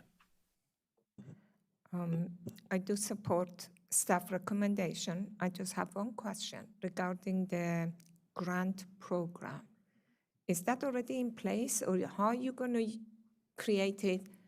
What is it going to be used for? And who are you going to seek the funding for? Because HPC was against it, so I don't know. Go ahead. Thank you for the question. This is Rebecca Ballo for the record. Our Office in Historic Preservation used to have a grant program about a decade ago, so we do have a framework set up already internally. We also have a revenue fund set up internally to receive money to stand up a grant program. We have a revenue fund when we sell books from our office, for example, and we get the royalty checks from that. Very small royalty checks, but we do get them. So we have a revenue fund set up. And the structure of the agreement with the property owner is that they would provide the seed money for the grant program, and that the grants would focus on facade stabilization and capital improvement grants for properties in the Clarksburg area, historically designated properties in Clarksburg, and also historic mid-century buildings in Montgomery County. So we don't have the framework of this grant program, this new program set up yet, but we anticipate at the conclusion of signing this agreement and after the master plan adoption that would become an internal work program item for the Historic Preservation Division. So this grant is not specifically used for the mitigation measures. This is for something else, or because I thought that the property owner is going to do some kind of representation to keep the, I guess that the historic aspect, some kind of artwork. That's not part of this grant, or does this grant goes toward that, or is it go somewhere else? That's what I. Thank you. The grant would go to the preservation of other properties. So Okay. the placemaking and artwork is a separate part of the mitigation package. The grant program is just one part of it. Got it. Okay. Thank you. Thank you. Any other questions or comments from the board members? No questions. Just I agree with what others have shared so far, and thank you for the long kind of process of providing detailed analysis on various pieces of this. I think it demonstrates that while the building is important in several ways, it in other ways inhibits kind of what could be a potentially transformative development of the entire area, and important for Clarksburg, important for the county. So all things being equal, it would be great if we could actually preserve this and adaptively reuse it as part of a transformative development. But unfortunately, it looks like that's not the case. And so I love the fact that there will be some interpretive work here, and the grant program sounds great. But support the staff recommendations. So thanks. Commissioner Hedrick? Yeah, as Commissioner Linden said, not much to add. I think I agree with the recommendations of the staff for against designating it as a historic site. And I do like the effort that was put into sort of identifying all the issues and providing sort of the details we need to make the informed decision. But I think this is a good compromise between wanting to maintain some connection to a building that was important in its time and is important to the development, but is sort of prohibiting expansion at the moment with Clarksburg and the development of the area. So I'm good with where we are. Okay, so great. So you have a straw yes, okay, on these recommendations. So you can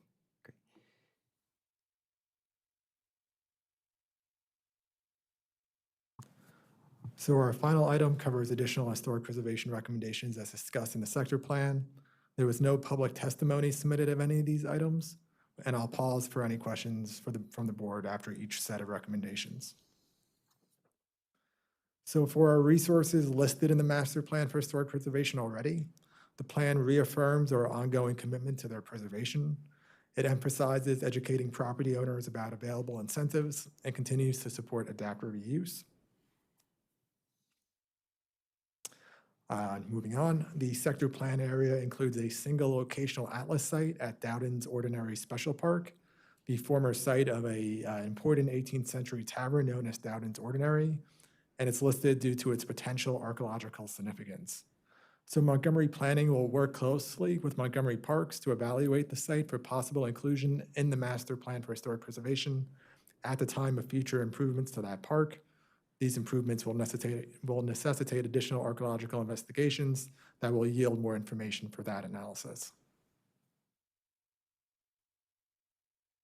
Said after each one, you want us to say yes, no, or? It's just, if there's no questions, I'll assume that we can just move great. on, but Okay. yes. The sector plan includes 2 sites listed in the burial sites inventory. Ooh, thank you. Next slide. The sector plan includes 2 sites listed in the burial sites inventory. This includes one known site, the Community of Faith United Methodist Church and Cemetery, which was under consideration for designation in the master plan for historic preservation. And the second burial ground is an approximate site, the Linthicum Family Burial Ground.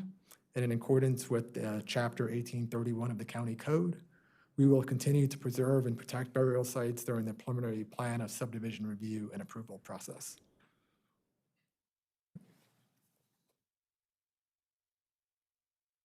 So recommendations 6 to 12 relate to the proposed designation that we've already reviewed. So we're now moving forward to recommendations number 13 in the plan. The plan includes several recommendations aimed at celebrating and preserving cultural heritage in Clarksburg. This includes collaboration with local partners to explore interpretation for both existing and newly identified historic sites. The plan also recommends incorporating community landmarks and proposed wayfinding systems to help connect residents and visitors to Clarksburg's rich history. So thank you. This concludes our staff presentation for work session number 1, and we welcome any additional questions or feedback. No, this is wonderful. Thank you. Thank you again for, we keep saying it because we mean it. Thank you for your detailed presentation. And I don't know if Mr. Larson has anything to. No, I don't have anything else to share. I think John walked you through the other recommendations. We'd be open to discussing any comments or questions you have in addition to any testimony you received on this chapter. But otherwise, that would conclude our discussion for this topic of the draft plan. So are there any questions or comments from the other board members before we end today on Clarksburg? Hearing none, thank you. We're all done with our first work session. Thank you for bringing this forward. And we're going to take a break and come back after. Yeah, on this right. We have a closed session to go to. So let me just, for formality's sake, that's item number 10 on our agenda today. According to Maryland Annotated Code, General Provisions, Article 3-305B3, to consider the acquisition of real property for a public purpose and matters directly related to the acquisition. Topics to be discussed: land acquisition, Hoyles Mill Conservation Park. And after that, we're going to go to that, and we'll be back. Is it 1 o'clock? Are we still good? We'll be back at 1 o'clock, so thank you very much. You need to vote to go into closed session. Okay, do I have a vote to go into closed session? I move to vote to the closed session. Second. All in favor? Aye. Aye. The ayes have it, 5-0. Thank you. We'll be back at 1 o'clock. Thank you.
Good afternoon and welcome back. We're on item number 7, housing and housing indicator tools.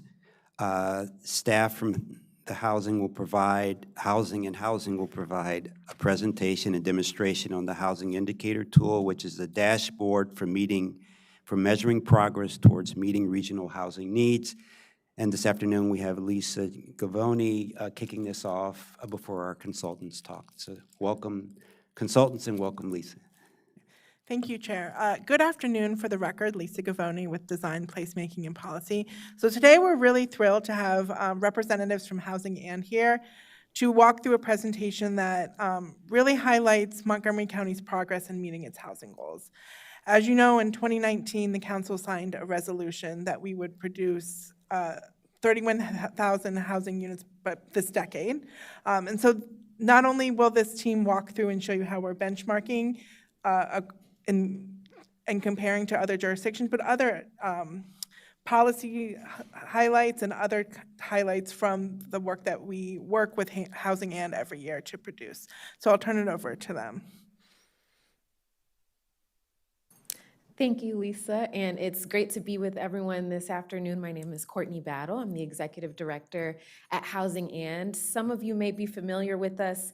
We were formerly named HAND, the Housing Association of Nonprofit Developers, but we've rebranded as of this summer, earlier in the year. And so, for those of you who are not familiar with us, happy to share a little bit about the work that we do.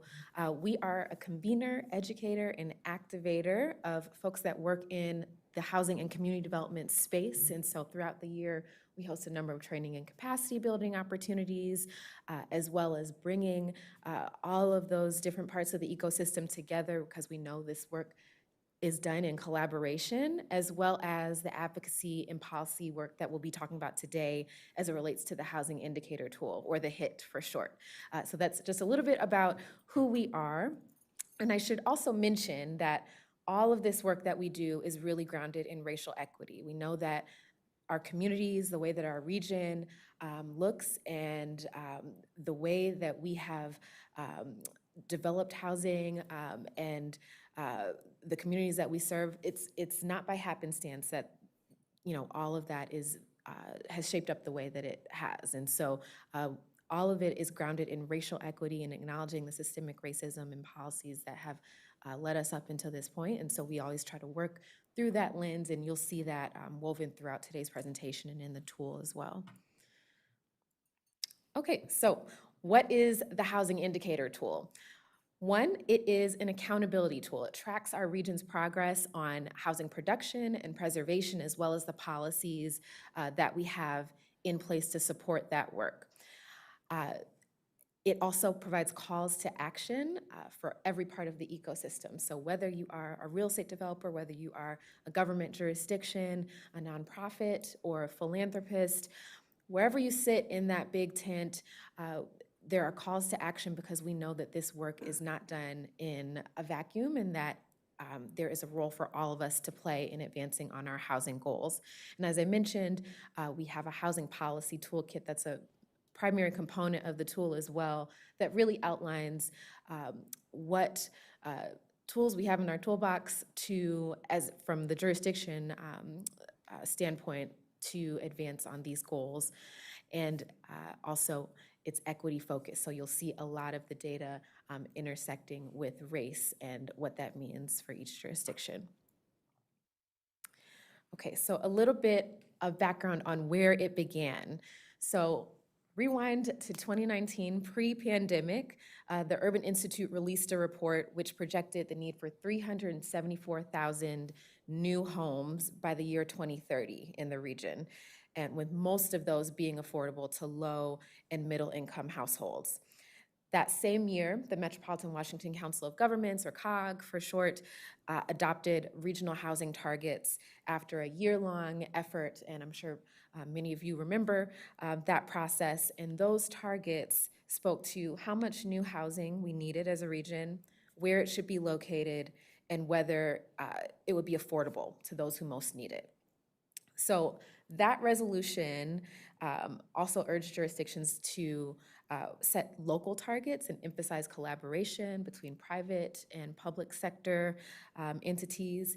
And so all of that work on COG side, as well as the report from Urban Institute, really set a solid foundation for us at hand at the time, now Housing and, to be able to launch this tool as an accountability to track that progress and ensure that we're advancing on those goals. So where are we now? The tool launched back in 2021, and earlier this year, we released HIT 5.0, so we've had 5 iterations of the tool since its original launch. Urban Institute is our research partner on the tool, and so they work closely with us on collecting the data from all of the jurisdictions participating and translating that into the tool that you see. And so I would be remiss if I didn't acknowledge their deep partnership that really makes the tool happen. As I mentioned earlier this year, we launched HIT 5.0, and it includes an expanded geography. And so we are not only covering the greater DC region, but also greater Baltimore and greater Richmond, which we're really excited about. And the granularity of the goals has increased. So we're looking at annual goals, as well as regional and jurisdictional. So lots of granular accountability there. In understanding how to use the tool, we've broken it up into kind of 3 buckets. And so first is just understanding, right? How is my jurisdiction, how is Montgomery County doing on housing production and preservation? It also supports advocacy. So what policies is the jurisdiction missing? Where are there opportunities, and where are we doing well? What do we have in place already? And finally, education. How has race shaped our region's housing policies? Okay, and so there are a few components of the HIT I'm going to walk through really quickly before I turn it over to my colleague Stephen here, just so that you have a sense of the look and the feel of the tool. You can access the tool at any point from our website, housingand.org, and it is, again, going to provide that tracking for your jurisdiction individually, as well as the greater DC, greater Baltimore, and greater Richmond regions. So when you get to the tool, you'll see the landing page. That's your first entry point, as well as access to the regional dashboards.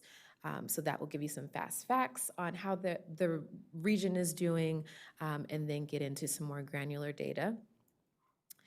Here we have an example of a jurisdiction dashboard. I know we have Arlington up, but Stephen, I assure you Stephen's going to talk more about Montgomery County shortly.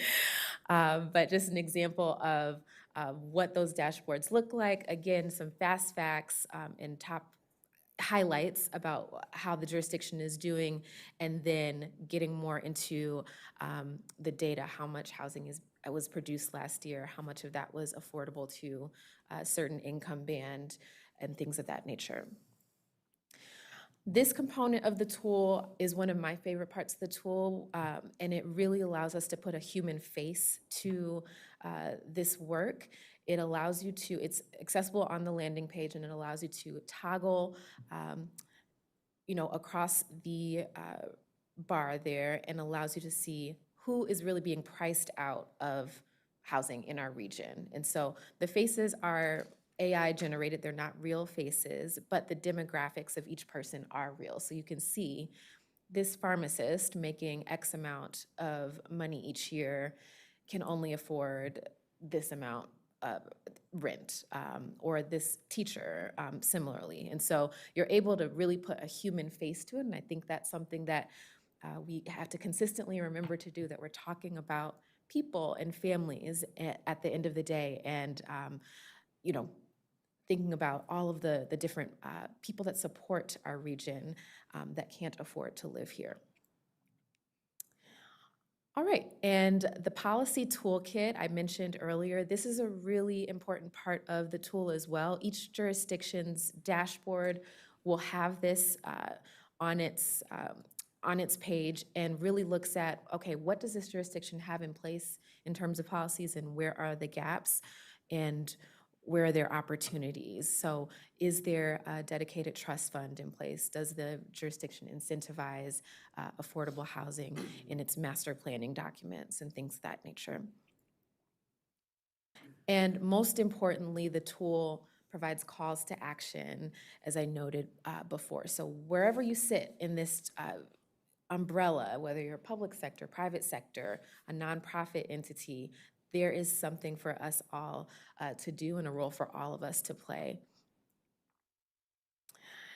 This slide just speaks to the evolution of the tool. So back in 2021, when we first launched the tool, hit 1.0, we were just looking at the DC metro region and housing outcomes by the income range and the policy status for each jurisdiction. So we've stayed true to that, but within each iteration since, we've been able to go a little bit deeper, asking new questions on things like production and preservation, environmental justice indicators, deeper dive on home ownership, and introducing new jurisdictions to the tool. So I will now turn it over to my colleague, Stephen Palmer, the Director of Public Policy at Housing And, who will talk a little bit more about what's new to the tool as of this year and get into more of the Montgomery County level data. Thank you. Thank you, Courtney. Hi, everyone. Great to see you. My name's Stephen Palmer. I'm the Director of Public Policy at Housing And. I'm very happy to be here in my native Montgomery County. I grew up in Olney, not too far away. Went to MCPS, then went to University of Maryland. So I'm always glad to, I live in DC now, and I'm glad to cross the state line into my native town. I know it's a crisp fall day, it's beautiful, so you are probably thinking it's the right time to be talking about housing data. As Courtney said, the HIT's gone through quite a few evolutions. This year we added policies I'm sure you're interested in regarding zoning. We also added some more data on Richmond to broaden the scope, and I'll talk more about the zoning policies shortly, but I think the best thing to do is to get right into how Montgomery County is kind of faring in the region and what the data tells us from HIT 5.0. So as Lisa mentioned, Montgomery County is an early adopter of the COG targets. COG set in September its kind of broad goals for the region, and very shortly thereafter, the Montgomery County Council signed on to say that we wanted to increase the share of housing beyond what we are projecting. I'm a lawyer, which means if I have to add 2 and 2, I will black out. I can't, I can't do that. I'm not a mathematician. Our developer members will show me a pro forma, and I run away in fear. So I can't pretend that I will, can give you every statistical nuance of exactly how the targets were set, how the goals were arrived. It's a complex formula, but it really comes from 2 simple numbers. How many people are moving into or are seeing the population in Montgomery County grow, and how many housing units are added per year. Since 2010, those numbers are 6,500 people and 2,300 housing units. So given that there's a lot of context into how large family size is, who is moving in or being born, that it's a more complicated picture than just these 2 numbers, but you can see right away that there's a gap there. And that's what the initial report was trying to figure out. Exactly how much housing can we expect to have by 2030, and how many people will be living here who need that housing? How much housing will we need? Could you show that we could see that there is a gap? I can see that.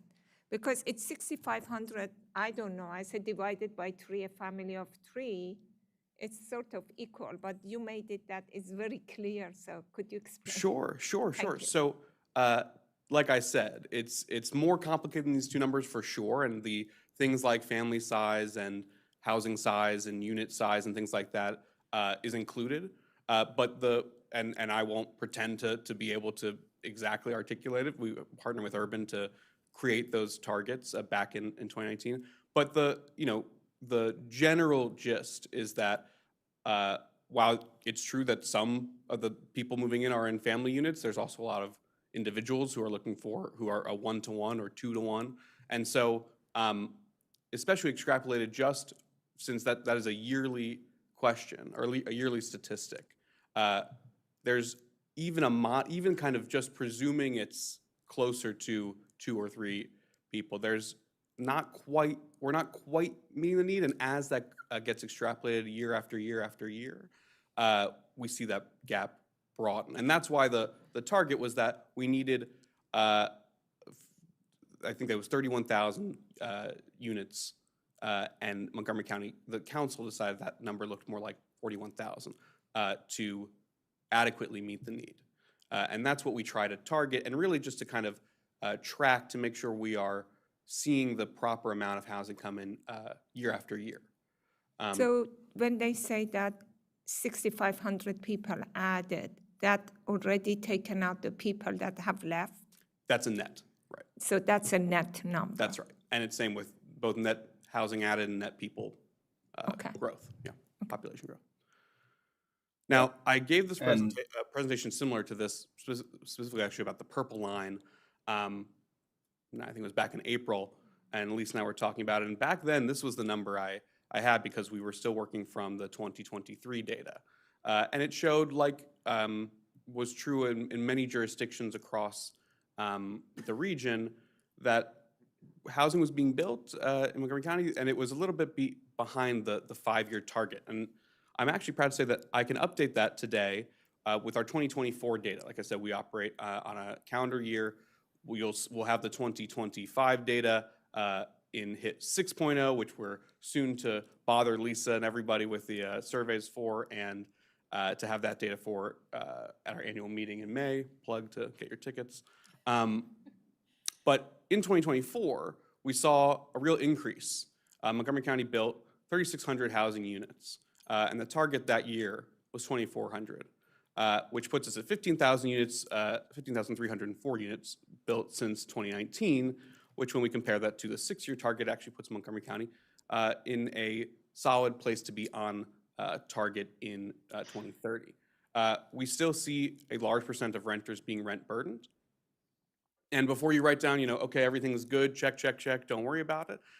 This is a trend we've seen kind of across the region that I think we can speculate to the cause of, but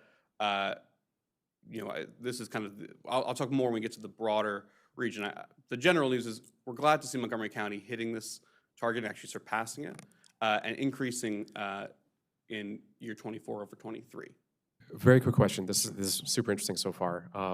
But is this relative to the target that was established by COGS, the 31,000, or is this speaking to the target of 41 that was adopted by This is council? Montgomery County's target. Okay, thanks. So let's talk a bit about the region broadly. These are the kind of broad results from our 24 survey for calendar year 24 that we compiled with our partners at the Urban Institute. So like I said, we saw that increase trend across the region. 2023, there was a bit of a dip, and 2024 was one of the highest years recorded since we've been tracking.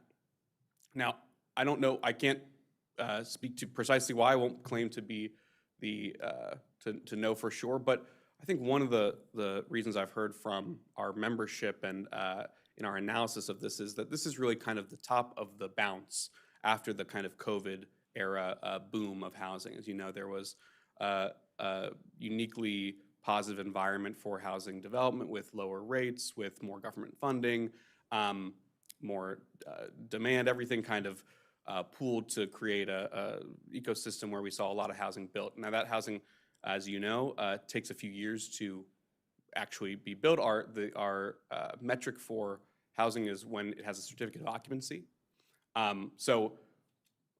There was a lot of discussion. We were talking with housing and planning directors, our membership, before we kind of got the results of the survey. There was a lot of question of it might be a rough year. We might see housing really dip.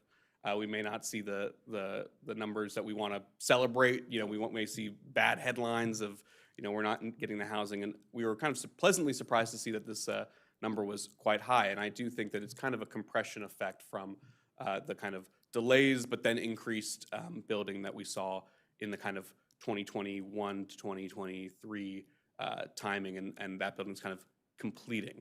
In a second, we'll get to new starts, and you'll see kind of a different story. But the bottom line is for Greater DC, which you can see in blue, as well as Baltimore, housing trended up in 2024. And as far as the goals go, we saw 10 jurisdictions produce at least 85% of their annual goal. You see Montgomery County there in green, and there are a lot of colors on this. Yellow are the greater regions, blue is greater DC, orange is greater Baltimore, and green is Montgomery County. I think this is, like I said, it's helpful to understand this is a different story than last year where we saw a bit of a dip. A lot of jurisdictions were happy to see an increase. But as you can tell, it's not a universal story. Plenty of jurisdictions are well below their goal. I also would, just to go back for a second, show that we were not quite meeting that goal in DC for most of the time that we have been tracking. And so, on average, we had a really solid year, but it's not quite enough to get kind of overall on pace for total housing based on those initial COG goals. Can I ask you a question? Sure. Montgomery County, I didn't know that when you discuss Montgomery County, I see in here you have Rockville and City of Gaithersburg separate, but they're part of Montgomery County. So when they say that Montgomery County needs additional, what was the number, 31,000 until 2030 or 2030? 2030. Okay. So we say that Montgomery County is hoping or needs another 31,000 units until 2030. I thought includes City of Rockville and Gaithersburg because although they're different jurisdiction, but they're part of Montgomery County in general. That's a great question. So when we talk about the housing targets, the 31,000 is for unincorporated Montgomery County. When he mentioned the 41,000, that includes Rockville and Gaithersburg. But since we don't have planning jurisdiction over them, we only report on unincorporated Montgomery County. So when you say unincorporated, that means excluding City of Gaithersburg and Rockville. Yes. That's the only two that we are excluding. Everything else is included, correct? Correct. Okay. And I was going to ask Lisa anyway to put Lisa on the spot for that question because it is kind of a complicated thing, but it goes to planning authority. And that's why the targets are important, and that's kind of how we measure. Thanks, Lisa. Before I could even ask you to answer. I'm surprised that Gaithersburg is zero. They're building a lot. And I think them should actually, the way I see it, they have a lot of construction going on. Why are they zero here? Is that correct? It's a good question. I'll double check and get back to you if that is correct. It could also be, again, this is 1 year, and for relatively smaller jurisdictions, it's often the case that buildings you have years where you see high numbers because again, this is about completed building. Certificate of occupancy, move-in ready, basically. Okay. So it's possible that that's kind of just the way the calendar goes, but I'll double check that because I agree, worth being sure about. Okay, thank you. Now we're going to move broadly to the 6-year target. Obviously, housing is cyclical. I also might hear from jurisdictions, it's I don't like to harp too much on any one particular year. You might have a bunch of housing completed in December or January, and it makes 1 year look like you had, a crazy high housing year and 1 year look crazy low. It's important to think about housing over a broader term because it takes multiple years to get housing built, for markets to change, things like that. So we're happy to see 6 jurisdictions exceed the 6-year production targets. 2 were very close. And like, we said, these are targets. They're not exact. The more housing, the better. And so we're glad to see even Fairfax and Loudoun there. Montgomery at 103% of its goal. Again, this is from 2019 to 2024. So it's helpful to think about this as, really kind of the middle of this is that kind of big COVID boom. And that's why I think you see a lot of really strong numbers. You see Arlington at 150, Alexandria at 146, DC at 145, Montgomery at 103. And this is a percentage of the target goal. Again, it's not shared. There's some who are shooting above goal, some who are below. Glad to see Montgomery County right kind of at its target. I also think it speaks again to the kind of bust and boom cycle. and we very well may be seeing a decrease in the coming years, and hopefully some of the kind of added exceeding of the targets will create some cushion for a reduction in housing. But I think the most important thing to note here is both the fact that we saw some really strong performance from some jurisdictions, and the fact that it is not kind of housing is being built in different places, not totally evenly across the capital region. Can I ask one question? Ms. Scavone, are the data we are using in some of our reports and the data they're using, are they the same data? So that's a really great question. So every December, Urban Institute and Housing and send us the survey, and we do fill it out.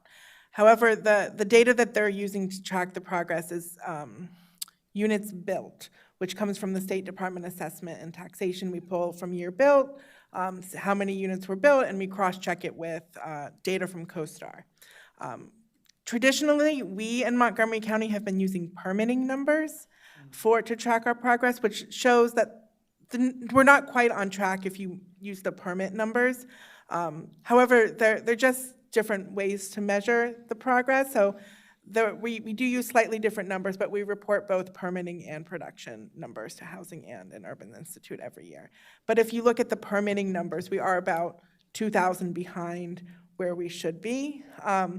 The other thing to say about using the production numbers is it's really, really hard to isolate teardowns out of that information. So there's a little bit of extra looks like there's a little bit of extra production, not a ton. We only average about 200 teardowns a year, and I really do try hard to isolate them, but of course it's not perfect. So just a couple of things for your consideration. The generation of a parcel tax ID in the state does not necessarily mean that they have begun construction of the unit, correct? Great. So So there could be a difference there, so the SSAT data only updates when it's done, when it's complete, when an assessor has gone out there, which is why we use it for built data, because we know it's been built, it's been assessed, we know it's online. The permitting number is the very beginning of the progress. So when we ask the Department of Permitting Services to send us that information every year, and they help us they clean up that information and help us. So it's just measuring two different parts of the cycle, the beginning and the end. But then you have to make sure that they are not counted twice, because one start. I think the best thing that is UNO, use an occupancy. And DPS keeps track of use and occupancy. That should coincide around the same time that they have the tax ID or whatever that you were calling it. Because if you do permitting and then ID, they may fall into different year, then they may be count twice if you change the data. So it's okay. So they ask for both permitting and production numbers. So the DPS goes to the permitting numbers. I asked them for that information, and then I use SSAT data for the production number. So they're asking two different questions. So there will be there will be the same project in both buckets if they are started and completed in the same year, which happens for single family. Just one more thing. In here, looks like we are doing very good. You said we are 2,000 units behind. What do you mean? We are doing very well here. So what I'm, and I'm sorry for interrupting you. So when we talk about our housing targets, traditionally Montgomery County has used permitting number, which is the beginning of the housing production cycle. For this report, Housing is using the State Department of Assessment and Taxation data, which is when the project comes online. So it's the end of the cycle. So they're not always going to match up, because some years, the permitting is the beginning and this SSAT is the end. That's not to say the permitting numbers, 2,000 is not a ton. The numbers are generally pretty close, but I would say that we had a really good production year last year comparatively to previous years, as he illustrated. It's just different steps in the cycle. Okay. And this is a lot of what we discussed. We've been discussing with COG and the various folks who are the ones who fill out the survey, ask these questions. it's hard to make sure you're not comparing apples to oranges, because not every jurisdiction tracks exactly the same thing, counts everything as the same thing, and so these are important questions, though very well timed. The next chart I have here is about the permitting. So like I said, when we talk about, to go back for a second, when we talk about goals and total number of production, that is, as we were saying, kind of the certificate of occupancy, and you can picture someone unlocking the door and moving in. It's a usable housing unit. The permit, we also track and request information about permits, which we view exactly as we said as kind of the beginning, and very true for kind of a smaller, quick project. It's possible that it's both, but generally, especially when we're talking about apartments, bigger projects, there's going to be a lag between permitting, of course, and the beginning and the end where we have a built housing unit. Part of the reason we suspect that these high numbers are kind of the top of the bounce for the region, and to expect some reduction in the coming years, comes from the fact that most of the jurisdictions have seen quite significant reductions in their permitting numbers. Now, I'll note Montgomery County has seen an 11% increase from 2022 to 2024. It's just a one-to-one comparison. The trend kind of is the same in 2023 to 2024. Loudoun and Howard have seen increases. DC has seen a large decrease. Same with Arlington. So fully speculation, we'll have to see what the numbers look like next year. But generally, we feel like 2024 was kind of the top of the bounce, the end of the compression of a really strong few years of housing production. And especially in some of these regions where permits are going down, we expect probably fewer to be built. And now we've been talking this whole time about housing generally, and we have to remember we are just as more focused on committed affordable housing. You see here 3 different groups of committed affordable housing based on affordability. The smallest on the left is 0 to 30% AMI, followed by 30 to 50, followed by 50 to 80. As you can see, Greater DC did well relative to other parts of the region in developing this committed affordable. You can also see a trend that I think anyone, you all in the housing space are familiar with, that it's much, much harder to build that 0 to 30% housing, and it's only slightly easier to build 30 to 50, and easier still to build 50 to 80. And of course, that's still much harder to build than market rate housing. Sorry, may I jump in with a question? Please. I just want to double check that I'm reading this right. This is unit restrictions, correct? LIHTC, project-based, all that. Okay, and so not counting sort of the voucher end of it or anything like that. It's not counting just production of units. Yeah. It wouldn't count, I believe. Tenant-based, yeah. Yeah, sorry, I don't believe it would count tenant-based vouchers, but project-based it would count. This is any affordable unit, deed restricted unit, I believe is included based on these AMIs. Okay, it's just deed restriction and okay, great, unit based. All right, appreciate it. I just wanted to double check. Could you explain what it means? Because that was one of my questions. I guess that you talk in a language that I didn't understand. I'm Sorry. happy to. No, please. Okay. Thank you for asking. So we have units that are for sale, and also we have units that are for rent. So I understand that what you call that they have to be within the 30% of AMI, but how does that translate in the value of rent and value of sale? How do you translate that for us to grasp that where we are? Because we know the average house in Montgomery County and sort of understand the rent. But what value of rent is within that first or second or third range, and what value of the housing is within that range? And when you say that 5,400 affordable units, how do you divide them between the rental or sales unit? How can we figure that out to get a better understanding of what you're talking about? Sure. So generally, for the most part, I don't want to generalize, but for the most part, we're talking about rental units. There are certainly important home ownership programs, but typically we're talking about affordable units in the region. We're seeing rent, just as that is more affordable to the city or county or state to build. When we say 30 or 50 or 80% AMI, that's annual median income. And the rents themselves are calculated by, the units are only available to people within that range of income. It depends on the particular region where you live, what the annual median income is. If it's 100% median income is the median in the jurisdiction, and 80% goes down from there. And then the rent itself is calculated based on your income. It's typically 30% of whatever the family income is. And so I don't have the particular examples. I'll bring those next time. But but generally that's the calculation. And so I'm not certain, and maybe Lisa knows, if in Montgomery County's reporting these include the home ownership units you're talking about. Lisa, when we have projects 15% MPDU, okay? I'm trying to translate that to these units and affordability.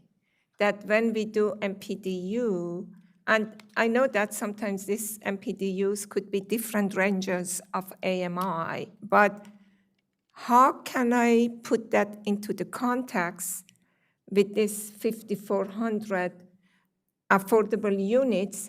Some are multifamily and some are townhouses, some are single, some are 2/2, some are for sale, some are for rent. So how do they relate to each other? That's a great question. So in Montgomery County, we have an inclusionary zoning program called the Moderately Priced Dwelling Unit Ordinance, which has both rental and for sale affordable units that fall into that 50 to 80% AMI bucket. Now, when we're filling out the survey, they get combined into one bucket. We we write the projects that we're in, but we also, for our own purposes, Department of Housing and Community Affairs does separate those. And so if you're interested, I can send you how that split works, but for this, they're all going to be into one bucket. So they're all rental? Rental and for sale, yes. Okay. And the survey, when you fill out the survey, you're including those units that have reached the occupancy stage, but not not permitted units, but occupancy certificate, or the other way around? So the Department of Housing and Community Affairs fill out that survey, and I believe they do it when they're offering agreements, so right before they're about to go online. Okay. Again, the apples to oranges problem comes up a lot. It's a good example. Exactly when we have decided to build a unit's built, the goal is typically kind of in that usable state. That's a good kind of proxy for that question. And not to get too in the weeds of the AMI question, but I'm curious if, because you have to group everything together, were you using the regional AMI from, HUD, for example, for the whole entire DC region and then Richmond and Baltimore, or do the jurisdictions specifically report on kind of a jurisdiction-specific median income relative there, and then you sort of do the compilation from that? Yeah, I think, and I can turn to Lisa, I think that generally the jurisdictions use whatever metric whichever number they're using. Typically, they'll have that within their own requirements, but Lisa, I don't know if you... You're right. So the Department of Housing and Community Affairs reports the AMI, and it generally falls into LIHTC, which uses the regional, or local programs like the MPD program, which also uses the region AMI. Okay. Well, Lisa, when we say that we need 31,000 units until 2030, what are we talking about? Is it rental? Is it sale? We're going to have this pipeline that we're going to talk about later, how those information fits into the, forecast of what we actually need and where we are. I'm a little bit confused right now. That's a great question. So when we set the regional targets in 2019, we focused on the amount, how many we should be producing, accessibility. These should be located near high-capacity transit, like our BRT, Purple Line, Red Line, and also affordability. The majority of these units should be affordable to households at a certain area median income. While homeownership is a goal of the county, we really don't answer for that in the survey except when we talk about specific programs and policies.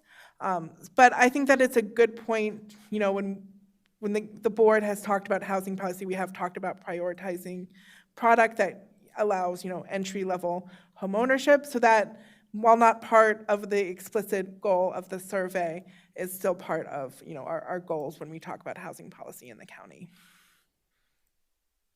You have Commissioner Hedrick's hands up. Oh, yeah. So I think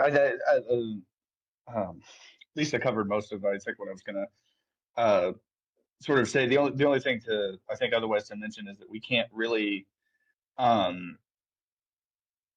meaningfully affect the distribution all that much between homeownership and rental when it comes onto the market, except in what we do for zoning and, you know, recommending pilots and ZTAs and things like that, because those choices are just, those individual choices are beyond us. And the county has, you know, HOC and a public housing developer and the nonprofit sector, the nonprofit housing development, and they can, you know, make their decisions on homeownership and sort of rental distribution of how they want to do those products. But we, as much as we can make it easier for people to make the decision between whether or not to build one or the other, you know, otherwise we just can't, you know, we don't have a fine enough lever, I think, to affect that all that much from the sake of making, you know, pushing affordability and prices down, other than there to allow things to be built in the first place. So Just a thought with that. just to keep going, recognizing the time. Generally, we saw the same trend, a lot more affordable housing built in 2024 than in prior years for the greater DC region, 18,000 over the last 6 years. And you can see again that trend. It's the hardest housing to build is 0 to 30. It takes operating subsidy versus 50 to 80. It takes more of the gap filling finance structure, which takes less money, and that's expected result. When it comes to the pipeline, Montgomery County, top 3 in affordable pipeline. Yellow is units in the pipeline, blue is under construction. Again, another kind of sign that there has been a long tail end of the boom from COVID, and though it's not shared across the region. When it comes to housing preservation, Montgomery County, again, doing well for the region. Over 1,000 units reported as preserved in 2024. These are subsidized units who kind of, the subsidy was preserved and maintained. I'll talk about policies in 1 second. I know that we mentioned the new zoning questions. I'll run through those briefly with the asterisk that this was as reported back in early 2025. So I know there's been some recent changes that may not be affected here yet. We saw 12 jurisdictions that have how we've been describing as zoning that allows for more housing variety, which is the share, those who have at least 25% or more non-single family, 2 units or more. I believe Montgomery is in the 75% or more category. These are the colors here are the different regions, DC, Baltimore, Richmond. Similarly, when it comes to kind of denser 10 plus units, we saw Montgomery County in the had less than 15% of residential land zone for 10 units. You see kind of the breakdowns here, a little bit different than the kind of missing middle 2 to 10 units. Another thing that I'm sure is interesting to you is the percentage of multifamily applications in the past 3 years that included a special exception, a special exception or a discretionary review process. Montgomery was in the 76 to 100%. Of those, we saw that was fairly common, though there were folks everywhere between less than 25% and below that 76% line. And then again, we saw Montgomery in the had less than 50% of its land within a half mile of high capacity transit that allows the development of multifamily. Again, asterisk, this may change with the recent zoning changes. Looking forward to seeing the survey next year. And finally, talk about outcomes. Montgomery at 70% multifamily this is in the history of collection. And I think it's helpful to think about the kind of types of homes as was being described that are being built. It ranges from obviously the district seeing almost no single family down to Annapolis, Charles seeing almost exclusively. Montgomery, as we'd expect, is about 75% multifamily. I think my bottom line is there's more work to be done. It is great to see a strong year this year, especially though you can see here with regard to the affordable units. We're still quite far from our goal, especially at that lower 0 to 50% AMI. And this is just one year, and kind of considering this is a strong year, you can kind of extrapolate this over the last few years to see kind of how far we are from our goal. I won't harp too long on policies, but if you'd like to peruse the HIT at hit.housingand.org, you can find our 3 buckets: preservation, production, which includes the zoning policies you see here on the right, and protection of housing and affordable housing. Montgomery, generally, green checks all around, especially on preservation and on protection. And the places where there may be room for improvement is in the kind of zoning for housing variety, by right multifamily development, transit-oriented density, things like that. These are the new questions, so we hope to see kind of a bunch of red X's that will turn to green over the years. And finally, I'll close with how we in the kind of the affordable housing industry think a little bit about the ecosystem. I understand in your jobs you probably run into the problem. I do a lot of how to talk about housing. It's a broad, difficult issue that often I get calls from folks about any one particular fix, and there's a lot of education to be done on kind of how it fits into everything else. At the base, you need strong agency functioning. We're very grateful to work with the staff of your great housing planning agencies. You need the tools that we described earlier. You need to make sure there aren't too many, even when you have those tools, you make sure you're not getting in your own way with too many obstacles over large burdens and things like that.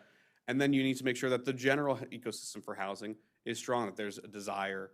A lot of our members more and more kind of looking broadly at where they can build and where is the place that's easiest to build. And that's a change over the last few years, I think, compared to when it was kind of, the few places, DC, Montgomery, Arlington would say where people will always build here. And I think that's becoming more and more in question. So with that, I will offer our help whenever we can be helpful. I'm happy to come to give this demonstration to anyone at any time. Give me a call. We have a broad membership across the sector and are happy to provide working groups on any issue related to housing that you'd like. And finally, we have a program we're piloting called the Affordable Housing Ambassadors Program, in which we try to work with some of the communities that may have concerns, oppose new housing or affordable housing in their neighborhood, and talk to them kind of separate from any particular vote, any particular debate about the issues, the racial history of housing in our region, and the need for affordable housing. So I'm always happy to be in service. My contact's here, and I appreciate you taking the time. So thank you so much, Mr. Palmer and Ms. Battle. It's a pleasure, and thank you for presenting this data, and thank you for staff for introducing you to us, knowing that there's a source of information out there on housing. And you talked about the 1-year production of affordable housing and compared to the goal. Did you have that same chart for a 6-year, or maybe that? So you said that's 2024. Normally, you also I think you. Do you mean specifically for?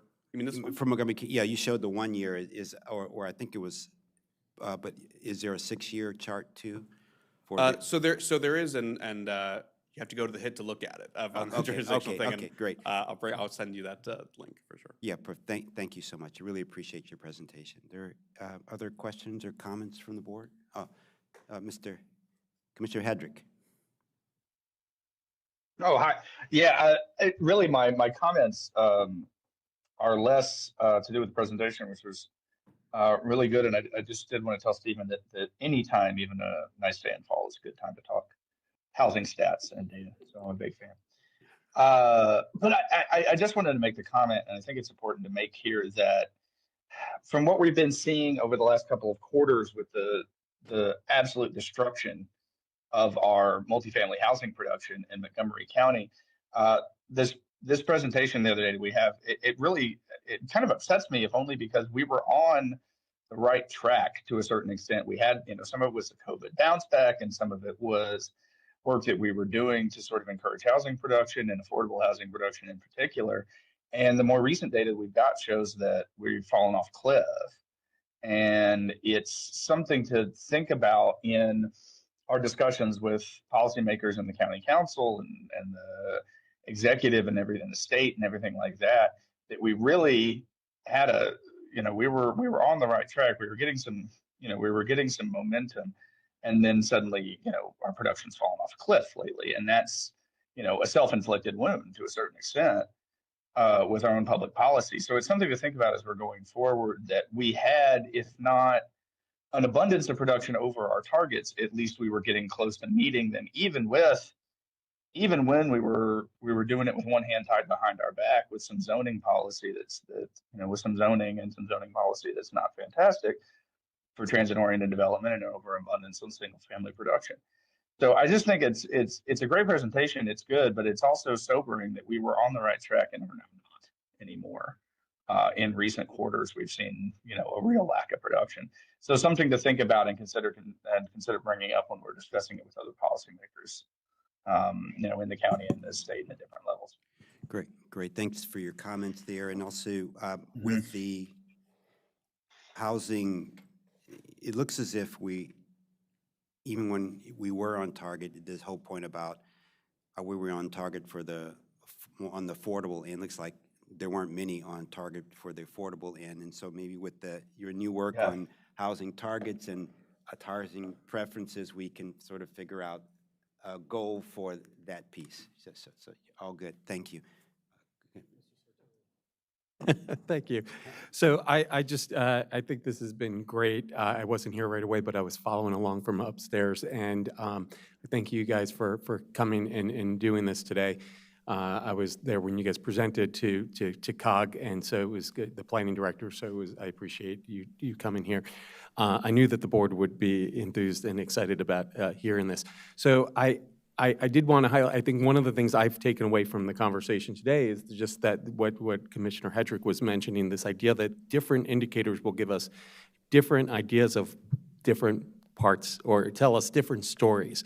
And so when we're talking, we need to be careful with how we, in the work that we do, distinguish between production versus permitting, because they're at different stages and they tell different stories. And so when we've talked about how we've seen 3 consecutive quarters with 0 multifamily units being permitted, those are going to be concerns for production in a few years. Whereas the ones that we see coming online, and we see 2024 was a great year, we're even going to see when we talk about the pipeline analysis that just from January to September, the pipeline count has come down, and that's in part due to housing units being produced. So we're seeing some production taking place, but we're not seeing new ones being permitted. So that's kind of gives a different indication, different ideas, or different concerns for different timelines that we just need to be aware of.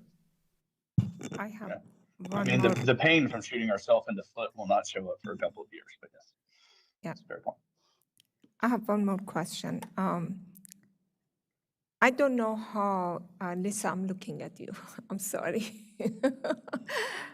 How are we going to connect? I call it HIT, or can I call it HIT? HIT data with the pipeline data that you're going to present. Because it came right after each other, so I couldn't help not to think about this question, because you have the data in regard to what would be needed in future and how we are performing, and if we are reaching the goal, what is the gap and everything else. And you are doing this pipeline that would show that how many we have in the pipeline and how many are in reality, that it's going to hopefully make it to construction. And then those that you believe is real, the part that you think is going to be permitted, hopefully, I know that we cannot say it's going to happen 100%, but we could probably say with 80 or 85% certainty that they're going to go if we're going to be on target and if there is any gap. And the other question I have that I have heard that 31,000 unit for a few years now. How real are we? Because we were thinking that we're gonna have more people added to our population, while the last couple of years, it hasn't been that way. And now with the job market and things that are going, the next 5 years may not be what we thought it would be when we said that we need 31,000 units to be out there. And when I reviewed your pipeline, one of the issues that the developer had was overproduction. So we are saying that we need more units while the market thinks that the demand is less than the supply. So these two, they don't match. Something is not right. Sure, thank you for that. So I think when we developed the housing goals back in 2019, they were based on the best information that we had at the time. Surely things shift, but I would say that there's undoubtedly still a demand for housing. We have, low vacancy rates. Our average detached home sells for over $1 million in this county, which is not a sign of a healthy housing market. There's showing that there is demand. I think that there's a lot of uncertainty right now. I think you are absolutely correct with the job market and the federal uncertainty. And those are great, and those are things to monitor, but that doesn't detract from the fact that we still have these goals and we still need to be working on building housing. And these goals were developed with the understanding that we never quite bounced back after the Great Recession in terms of housing production. We used to produce a lot of housing, more than we do now, and we never quite bounced back. So a lot of it is also correction to past years' underproduction. But I think that's a great segue to the pipeline discussion that we're about to have. I think that those things came up, and maybe we can help, create some policy recommendations that kind of address those Yeah, concerns. I was checking just some reality check, because something that we have said for 5 years ago, it may not be true anymore, and we have to do a reality check. That's it. Okay, you want to have the last word, because okay, and then we'll move on to our next. Okay, I know we have to move on. Yeah, thanks for the presentation. Share a lot of the thoughts that have been said so far, and to Director Sartori's point about, viewing this data, it can tell different stories based on kind of which pieces you're looking at, or maybe which pieces aren't here too. One of the challenges that we have, and Lisa just directly stated it, which is that, single-family homes or ownership type housing stock in this county has become, the prices are just, accelerating in an upward direction, beyond what is, certainly beyond what is healthy, and beyond, I think, what is anything in our recent experience. And the production targets are important and meaningful, and to date, at least in Montgomery County, much of it has been filled by multifamily, which is good. And a lot of it's going in our activity centers, as the COG targets suggest. A lot of it's near transit. All of that is good. But I think what we're still missing, and we see the consequence of it, is, our restrictive zoning is not allowing a diversity of housing types that are more attainable and accessible to more people. And as a result, our affordability targets as a whole, looking outside of the rental market, are still out of reach. And there are all sorts of consequences related to that. We have conversations related to this about, dropping school enrollment rates, because a lot of families can't afford to move into the county, or they have to move elsewhere. Our tax base is not as stable as it used to be, and I think that's a consequence of some of what we're talking about here. And so I don't know if, I love the presentation and the data. To Commissioner Hedrick's point, it was really encouraging in this county until recently. We were on track, at least along a lot of our metrics. But one of the things that, and I know that the HIT tool isn't designed to sort of capture this specifically, but on my mind is what I mentioned. Like, one of the things we're still not quite getting is our attainable, accessible ownership opportunities for people who need different things at different stages of life. Because, and in many of the areas around our activity centers, many of the areas, I'm looking at the activity center map from COG right now. It's basically a map of our corridors, right? Which is good, and our plans speak to corridor-focused growth. There was just a great piece about it that our director wrote, planning for corridor-focused growth. But much of the zoned land around our corridors are still restrictive, and so we're not able to put housing there still. And so that's on my mind, and something that our plans, I think, will still try to chip away at over time. Yeah, so that's just kind of a higher level comment. But yeah, thanks so much for coming in and presenting the tool. I love the data, and it's great that it's expanding. It's great that you're adding new questions and new things to focus on. So I hope it continues for a long time.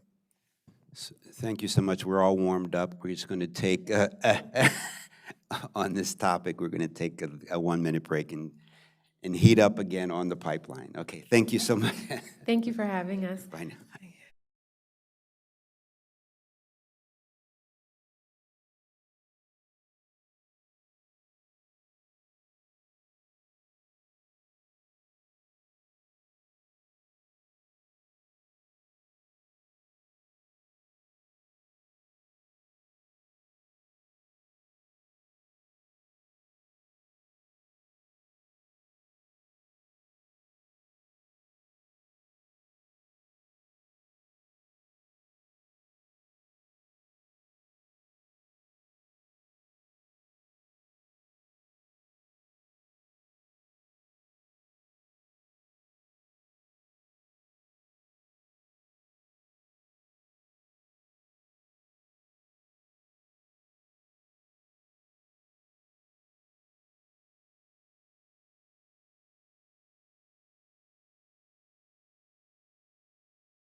Good afternoon. We're on item number 8, Development Pipeline Analysis Project Final Briefing, where staff is briefing the Planning Board on the results of the Development Pipeline Analysis Project. So thank you for coming, and we have Lisa Gavoni and our team here this afternoon to present this. Thank you. Thank you, Chair. Again, for the record, Lisa Gavoni, Planning Supervisor with Design Placemaking Policy. Now that we have the board warmed up, we're ready to talk about the pipeline, which that was a great segue to this presentation. So today we are presenting the Planning Board with the second phase of analysis for the pipeline project. As a reminder, several weeks ago, the planning staff was here to give a briefing of the initial phase of the project. And we started this project several months ago for two main reasons. The first is to clarify the purpose and realistic impact of the numbers reported through the pipeline and enhance how we document, visualize, and report its data. And also to better understand why many residential projects remain stalled and to identify strategies that could advance these projects and support housing delivery in general. I think it's really important to contextualize this and talk a little bit very briefly about what this project is and what this project isn't. This project was a fact-finding information gathering exercise. This is not a statistically valid survey of developers on the pipeline trying to report every single project. We talked to everyone that would talk to us, but understandably, we did have some difficulty finding contacts for some of these projects, especially the older ones. But I want you to say that, even though this isn't statistically valid, the themes that we heard from the developers and the answers to the questionnaire were constant. And we attempted to focus not on one specific policy recommendation or one thing that we've heard, but instead respond to these themes. We've been really clear with this project that there isn't one reason why projects aren't moving forward. The reasons that projects aren't moving forward are complex and compounding. And honestly, that's why when we get to the policy recommendations, there's 13 of them, because we heard a lot of different themes, but they were constant, and we felt it was important to respond to each of the themes that we heard. So going quickly to ground us in an understanding of what the pipeline is today, and this is information that we talked a little bit about last time. It's an internal database of projects in the county that received regulatory approval but have not yet been built. At its inception, the pipeline was created as a tracking tool to provide long-range planners with a high-level understanding of the potential development activity across various parts of the county. The pipeline does not provide real-time updates on project activity that would signal conversion to built units, as many projects stall or change after receiving approval, and some may never break ground.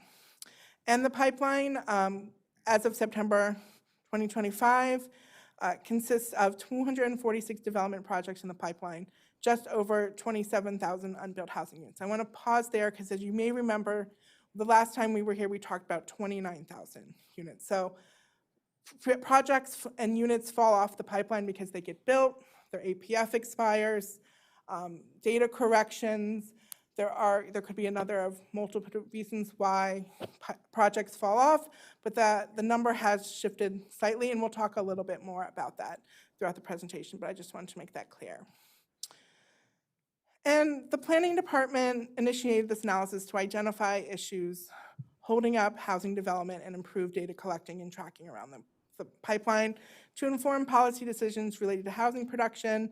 And this analysis looks not at just the number of unbuilt units and how they progress through the pipeline, but what gets built, what stalls, and why. The questionnaire for this project focused on projects with more than 10 unbuilt units, which included 88 projects and accounted for over 99% of units in the pipeline. And again, those were the numbers from the January 2025 pipeline, which is the initial, those 88 projects were the initial pipeline projects that we work with. However, since then, the quantitative analysis that we'll discuss today is based on the new updated pipeline numbers from September 2025, which focuses on 79 projects, similarly accounting for 99% of unbuilt units. So before I turn it over to Alex, the current process for creating pipeline data starts when a preliminary plan is approved by the planning board, since that's the first binding approval for density and subdivision. Once approved, a project is added to the pipeline with data on unit counts, commercial gross floor area, expiration dates, approval dates, as well as tracking of unbuilt units. The pipeline is updated about 3 times a year with new approvals added, expired approvals removed, and unbuilt unit counts updated if necessary. Planning staff works with the forest conservation inspectors to track unbuilt units, with the inspectors reporting out on progress after doing their inspections. And again, projects are removed from the pipeline when they are completed or when their APF or plan validity expires, though those are often extended. Forest conservation inspectors signal when a project is completed. Alternatively, when an amendment is approved, the pipeline entry is updated to reflect the revised approvals, dates, unit counts, and square footage. Now I'm going to turn it over to Mr. Pemberton. Thank you, Lisa. Alex Pemberton, real estate planner, research and strategic projects.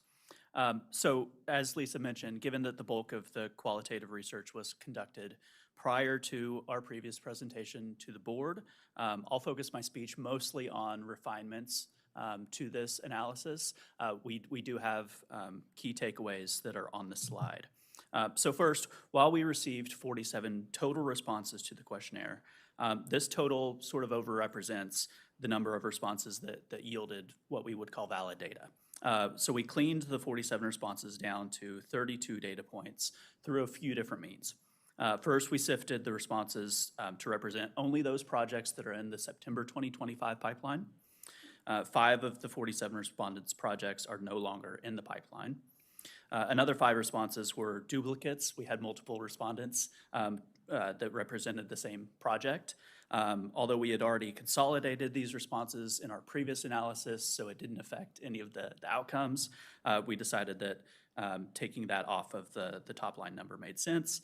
And finally, we did receive some incomplete responses or responses on projects that we actually discovered during the data cleanup process did not, in fact, have a residential component. So these refinements, again, did not substantively affect the results. I will note that you may notice that the total number on the pie chart on the right looks a lot different than it did during our preliminary presentation when we indicated that respondents represented around 7,000 units, which was around a quarter of the total pipeline at that time. This was a simple calculation error in Excel. The 32 respondents that we received questionnaire responses from actually comprise over 11,000 unbuilt units, which is a little bit over 40% of the total September 2025 pipeline. So while it's important to note that this questionnaire, again, is not statistically valid, respondents did self-select, we did capture insights from a sizable portion of the pipeline. And so again, none of these refinements substantively change the takeaways. The final analysis remains that this is an exceptionally challenging and cautious environment for residential development. So 23 of the 32 valid respondents completed the impediments ranking, which we discussed last time. And far and away, the top impediments are market-based issues. So financial feasibility or infeasibility and construction costs. Local policies, technical issues, project-level impediments such as design changes and financing also present key impediments, but this remains consistent with our preliminary analysis. And again, we conducted in-depth Can I interviews. ask you a question from that, if you go back? Yep. There are 3 different financing here: financial feasibility, debt financing, and equity financing. What's the difference? Yeah, so financial feasibility, what that one really represents is, do the numbers work on the pro forma that a developer completes to understand, does this project make more money than it costs to build? The debt financing and equity financing are more about the ability to actually access and attract those financial partners to the project. So while a developer may see on their pro forma that, the numbers work, if they go and try to access debt through a lender and can't find anyone to go on the project because of, just the amount of capital that's in the market where people are looking to invest, they might select that one. So it's So they're different because you think that financial feasibility, like if can I say it's like a resume that you put that, how much, debt you have or what is your capability to develop and so on. I thought all of those are related to debt financing. I'm not in the construction business, so I don't know. But when I look at this, I said that, okay, these all should be part of the financial feasibility. Why do we make him different? Because it looks like that financial feasibility, the way that you have put it on, shows that this is where they can get a developer before they start. And then debt financing is that they have already designed and they're already started the project. Now they're actually trying to do the construction. And then that may have issue at that time. I would say that that's a good way to think about the nuance in these responses or these Oh, categories. okay. So that top line financial feasibility would be At the what very the first what the step. developer thinks. Yeah, the developer thinks that it's a good enough project to pursue. Okay. And then maybe they get to the equity or debt stage and they hear from others that no. And part of why we split this out was because over the last few years, what we've seen in the financial markets is that as interest rates have risen, the risk premium that typically attracts investors to real estate projects isn't there anymore. When you can go out and put money in a savings account and get 4%, or put money in bonds and get a good interest rate and good yield, it's less attractive to invest in real estate. Got it. So we've seen the total amount of money invested in real estate decline significantly over the last few years. And so some of this is just simply, can a developer access that capital to complete their project? Got it. Thank you. Okay, and so, back on the interviews, we conducted in-depth interviews with 16 questionnaire respondents. Since our preliminary presentation, we conducted 2 additional interviews. So this is where we were able to really drill down on the specifics of these impediments and how our agency and others can help projects move successfully out of the pipeline. So since our preliminary presentation, we conducted 2 additional interviews, as I said. These, again, did not substantively change the final analysis. The 16 interviewees represented both multifamily and single-family projects, both market rate and affordable projects from all parts of the county. So these insights really, both from the interviews and the questionnaire, helped to inform our policy recommendations. And so to restate those insights, again, first, market conditions in a single word are brutal right now. Very few projects are penciling out given the existing interest rates, valuations, construction costs, and rents. This is further challenged by the regional economic outlook and overall reduction, as I just mentioned, in capital flowing into real estate investments. So finally, expectations for a tepid job market have cooled interest. While Montgomery County has long been characterized by cross-jurisdictional commutation, the transition in composition of residential development from traditional single-family development to multifamily, which now comprises about 90% of the pipeline, has really strengthened that jobs and housing connection, as prospective tenants tend to seek a walkable live, work, play environment in those rental projects. So this highlights the need for policy responses to help smooth out this down cycle. Interviewees suggested expanded incentives to improve financial feasibility. They also indicated that elements of the rent stabilization legislation, particularly vacancy control and the lack of permanent date-certain exemptions for new construction, could be recalibrated to reduce the chilling effect that the legislation has had in the capital markets. Interviewees emphasized the importance of job growth and local efforts to promote economic expansion and diversification. Some suggested that policy frameworks should reflect a broader shift away from a model predicated on exactions from growth towards spurring new growth, given current economic conditions and the trajectory of the county economy. And finally, interviewees generally praised the professionalism, the procedural competence of our approvals process, but they noted that the approvals process itself is very long. This exposes projects to the risks that are inherent in an uncertain future and evolving market conditions. So some interviewees praised the process improvements already implemented, including expedited permitting processes, and they suggest expansion of such programs, but noted that these programs are only as good as their execution. So improvements to internal and interagency coordination could help shepherd projects successfully through the pipeline. And collectively, this analysis again suggests that challenges to project completion are not monocausal. There's no one single silver bullet. Unlocking the pipeline will require coordinated efforts across policy, process, and infrastructure, which is, again, reflected in the breadth of our policy recommendations. And with that, kick it over to Kayla. Thanks, Alex. Kayla Prendergast, housing planner with design, placemaking, and policy for the record.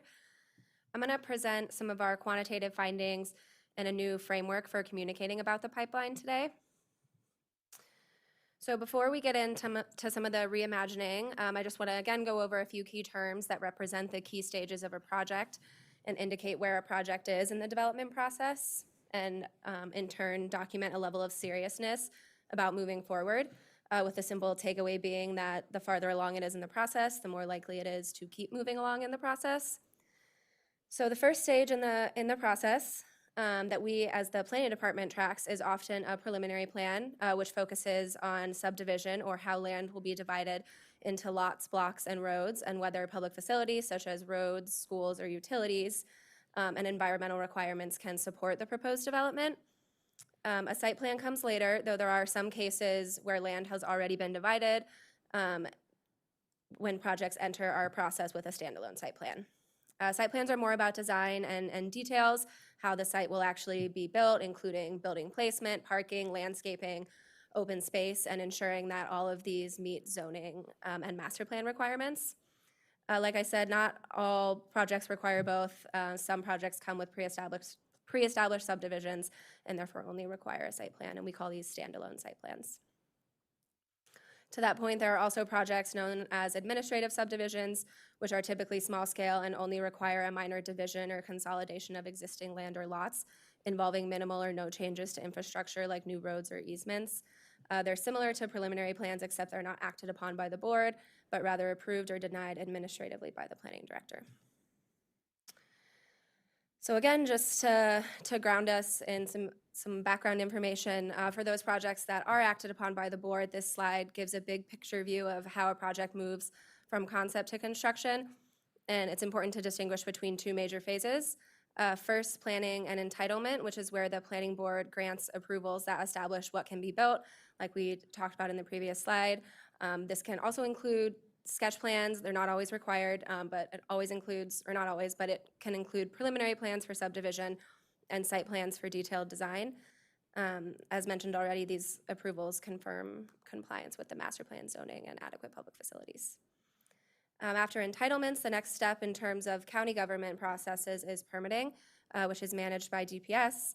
This is where building permits and related approvals such as mechanical, electrical, fire, and right-of-way are issued so construction can begin. There are also additional permits required specifically for multifamily buildings after construction is complete. And then, as you can see in the green, there are also a few things that need to happen between entitlement and permitting that happen for the most part sort of out of our realm of involvement, including securing financing, completing detailed engineering construction documents, and preparing for the coordination with agencies so that permitting can begin. And this gap is why an approved project in the pipeline doesn't always mean immediate housing delivery or even guaranteed building permits. So why do you say under final permit use and occupancy is only for multifamily only? I think use and occupancy is for single family too. They don't issue use and occupancy for that? Not as far as I understand it. It's a separate process. Essence says no, yes. You issue it. So they issue for everything. They have to have use and occupancy. Yeah. Thank you. Yeah, thank you. So this multi-step process that I just outlined, together with information from surveys, interviews, peer jurisdiction research, which was presented in the last session, as well as continued internal discussions and review of internal processes, informed the reframing that we're going to present to you today of the pipeline to a development tracker. This is something we heard from your feedback on the last session, as well as from the Planning, Housing, and Parks Committee at the Council. And the origin of this sort of shift is that the pipeline was originally created to give, as Lisa mentioned, long-range planners a high-level understanding of potential development across the county, meant to be a simple representation of potential approved but unbuilt projects. However, as evidenced by the complexities of the development process and the realities of the deep housing need in the county, the pipeline as a tool no longer reflects the realities of today's development process. It implies a linear or guaranteed path to construction without the context or nuance required to truly understand how a project comes to fruition or how likely it is to come to fruition. As such, we're recommending, and Lisa's going to talk about this more in the policy recommendations section, but we're recommending continued improvements to what would be called a development tracker and a reframing as a monitoring tool for projects with planning approvals across different phases of development that would monitor certain key points in the development process to improve transparency about project readiness and likelihood for completion, to be able to provide more insights into the complexities of the development process and provide more accurate real-time data for planners, policymakers, and other decision makers throughout the county. So what's new in a potential development tracker? So the entry point for monitoring through the development tracker would still be based on established adequate public facility requirements from at least one planning board approval. And from its broadest view, this particular part will mirror what has historically been presented as the pipeline, meaning that in many cases, entry will occur with a preliminary plan approval, but also includes other types of approvals like we talked about. What's new is that the tracker now identifies a smaller subset of projects with unbuilt units that have all necessary planning approvals and are ready to move towards permitting. It includes those projects that enter at the preliminary plan stage and require a site plan, or multiple site plans in some cases, before they have all the necessary approvals. It also still includes the projects that enter as standalone site plans, administrative subdivisions, and by right projects, since these do not require an additional level of review and already have all their planning approvals necessary. By tracking these steps, the hope is that we can provide a clearer picture of which projects are truly ready to advance. So as of September 2025, the development tracker monitors approximately 26,900 approved but unbuilt units. Separately, about 13,200 units have received all the necessary planning approvals and are positioned to advance towards permitting.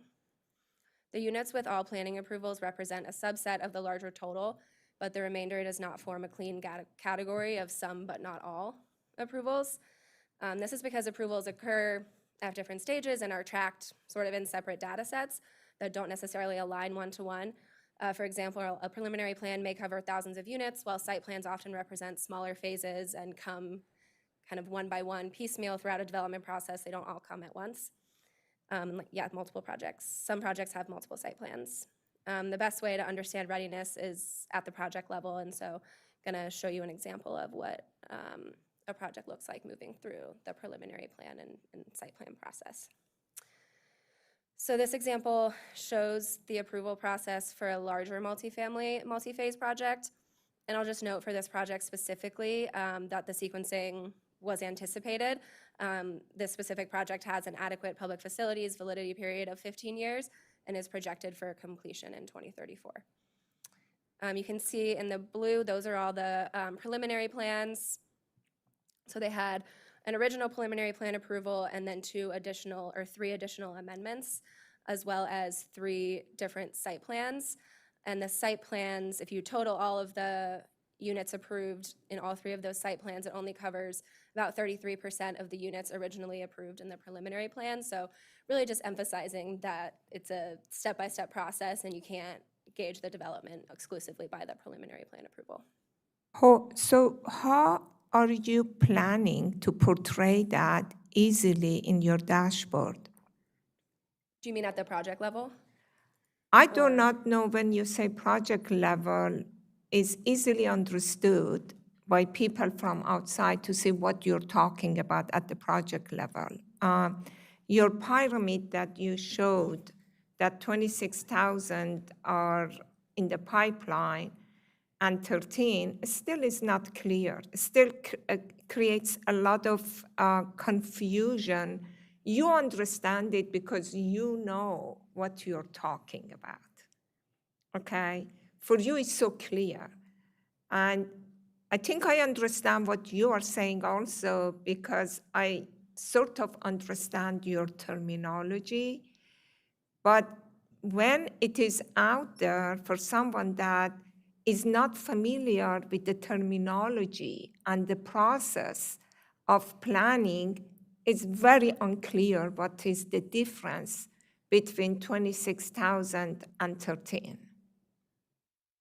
I do not know how you want the dashboard, how the dashboard looks like. I think that it has to be very clear what you mean by it. Can I say one thing? Just for, so we all understand the 26,878 includes the 13,212, correct? Yeah. Okay, so, yeah, so I'm just saying, is it the misunderstanding you're having, is that, not misunderstanding, but there's some 26,878 have various levels of, two types of approvals, right? Preliminary plan approvals plus site plan approvals. They have and I think, I mean, from what I understand, you see there's this 26,000 units out there in the track, say in the new tracker, and they have various levels of approvals, but only of those 26,878, 13,212 have all of their approvals. I know, but someone looking at it, they say, oh, I still have 28,000 that you just wait a couple of years, it would be built. Okay? And this is a misconception that we try to correct.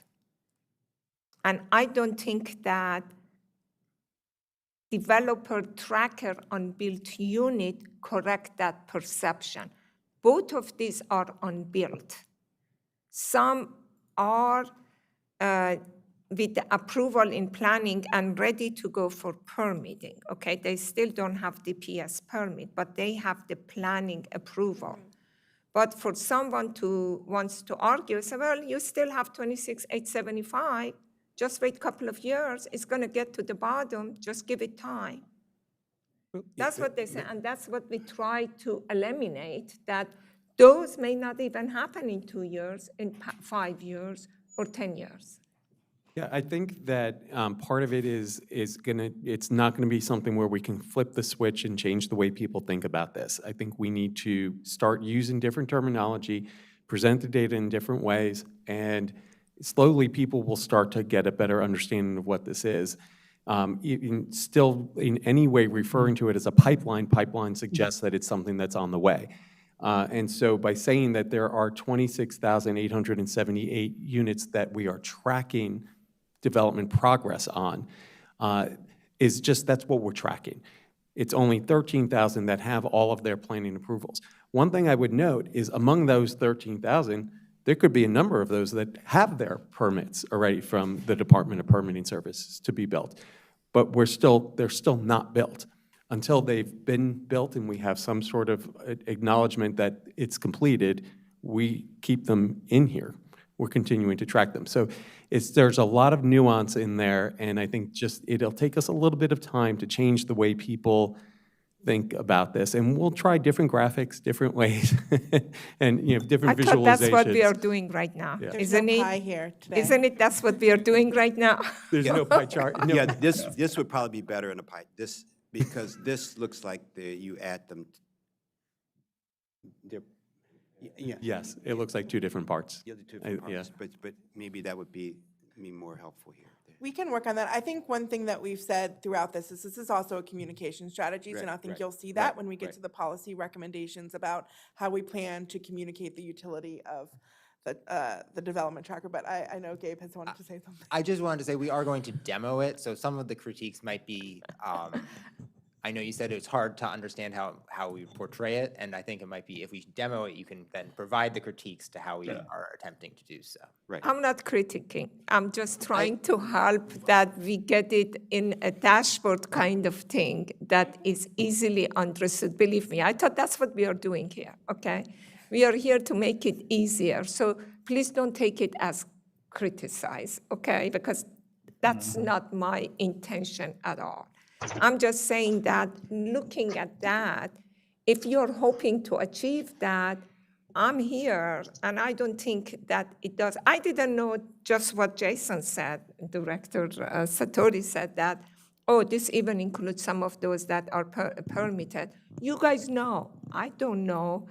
And if I don't know, a lot of other people that just looking from outside, they probably don't know either. So maybe you want to make it like a dashboard with a few different icons that you could click on it and explain that exactly what the numbers. So you may want to break it down to more component to say what it is, and then you could add it up to come to 26,878, okay?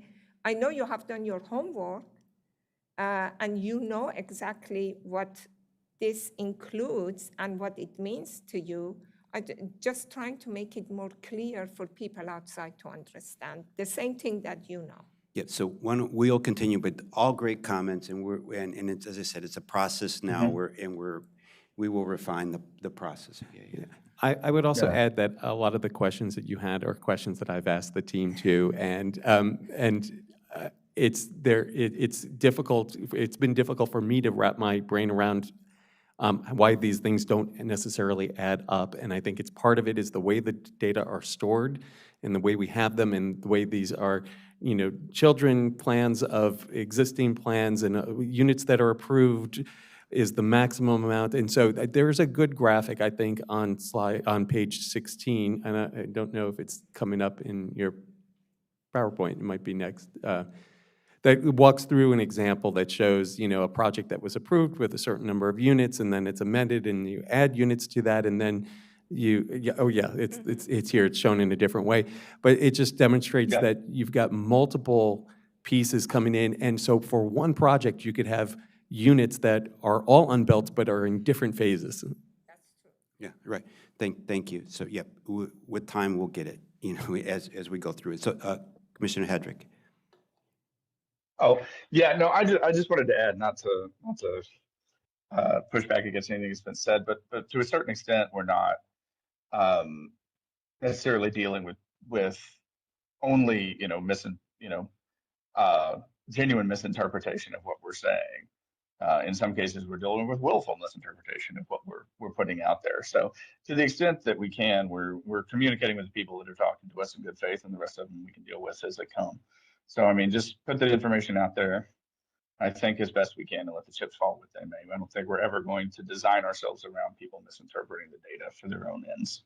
So let's just keep that in mind as well. Thank you. Why don't we continue?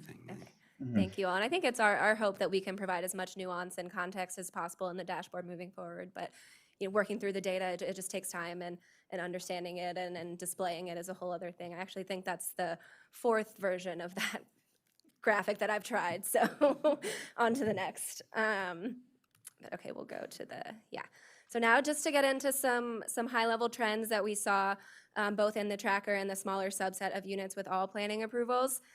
Starting with the trends for the whole tracker. Right now, as was mentioned, we're monitoring just under 27,000 unbuilt units across 79 projects with 10 or more unbuilt units. This chart shows how these break down by housing type and delivery status, showing that single-family units have a higher share of units delivered than multifamily units. However, I think it's important to understand here that this isn't necessarily a reflection of higher delivery of single-family units. It's more that it's easier to count progress on single-family units that are constructed in phases, whereas multifamily projects deliver entire buildings at once, at which point they are removed from the tracker completely.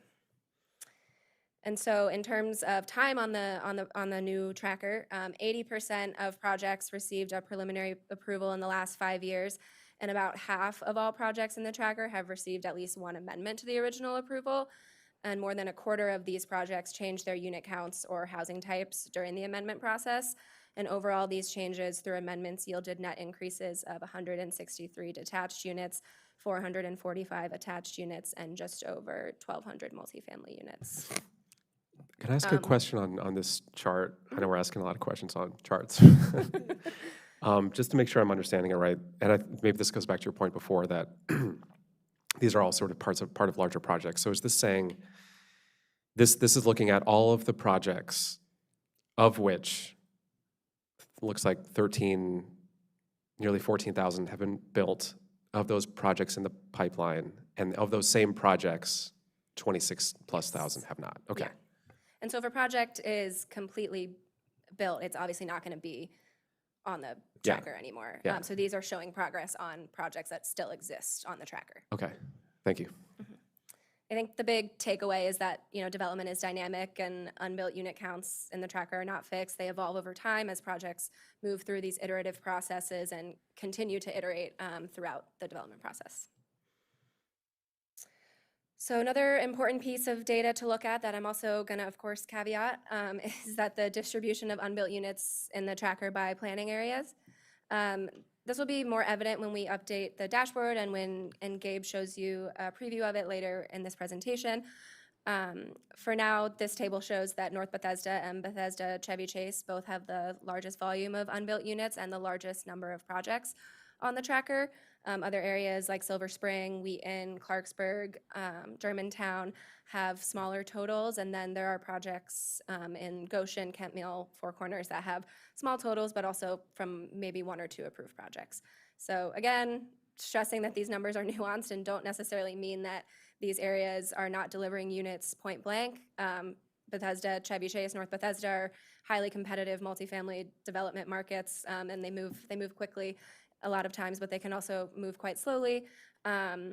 And it can lead to a large volume of projects seeking approvals and then lag in advancing because developers are waiting for the right market conditions, looking for financing, or adjusting their plans over time.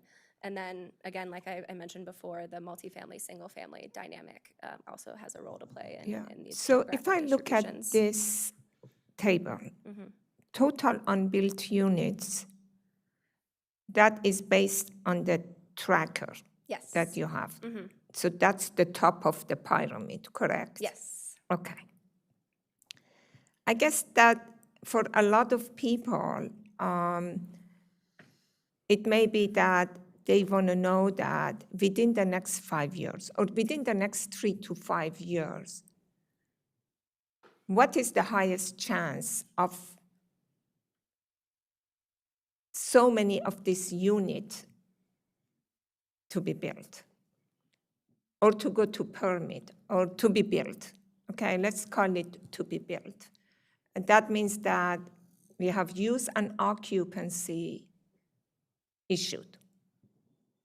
Is there any way that on top of every other dashboard and everything that you have, okay?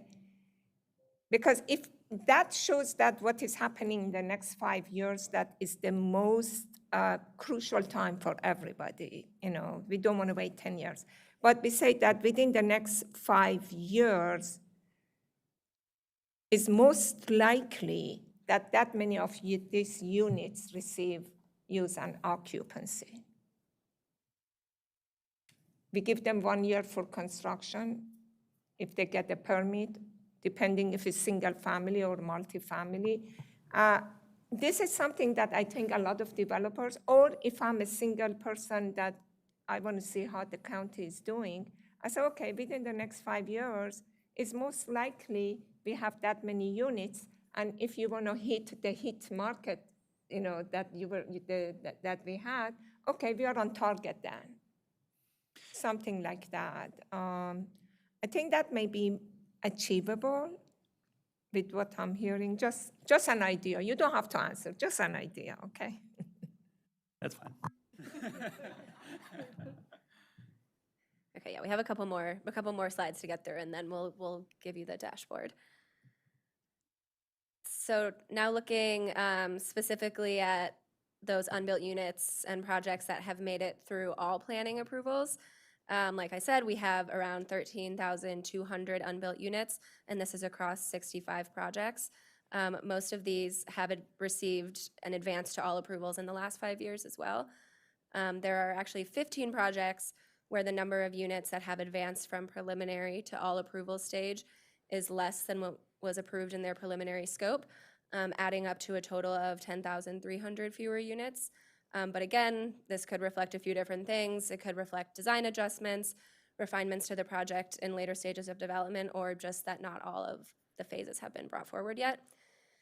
Most of these, like I said, are relatively recent, 66 approved within the last 5 years. And you can see in the chart that there are comparatively fewer units older than 10 years that are still active, which suggests that older projects are either advancing to completion, falling off the tracker, or getting reconfigured through amendments. Yeah, So you see given- that this did it for the ones that completed. Now, if you do for future, this is exactly what I was talking about, rather than completed for the future.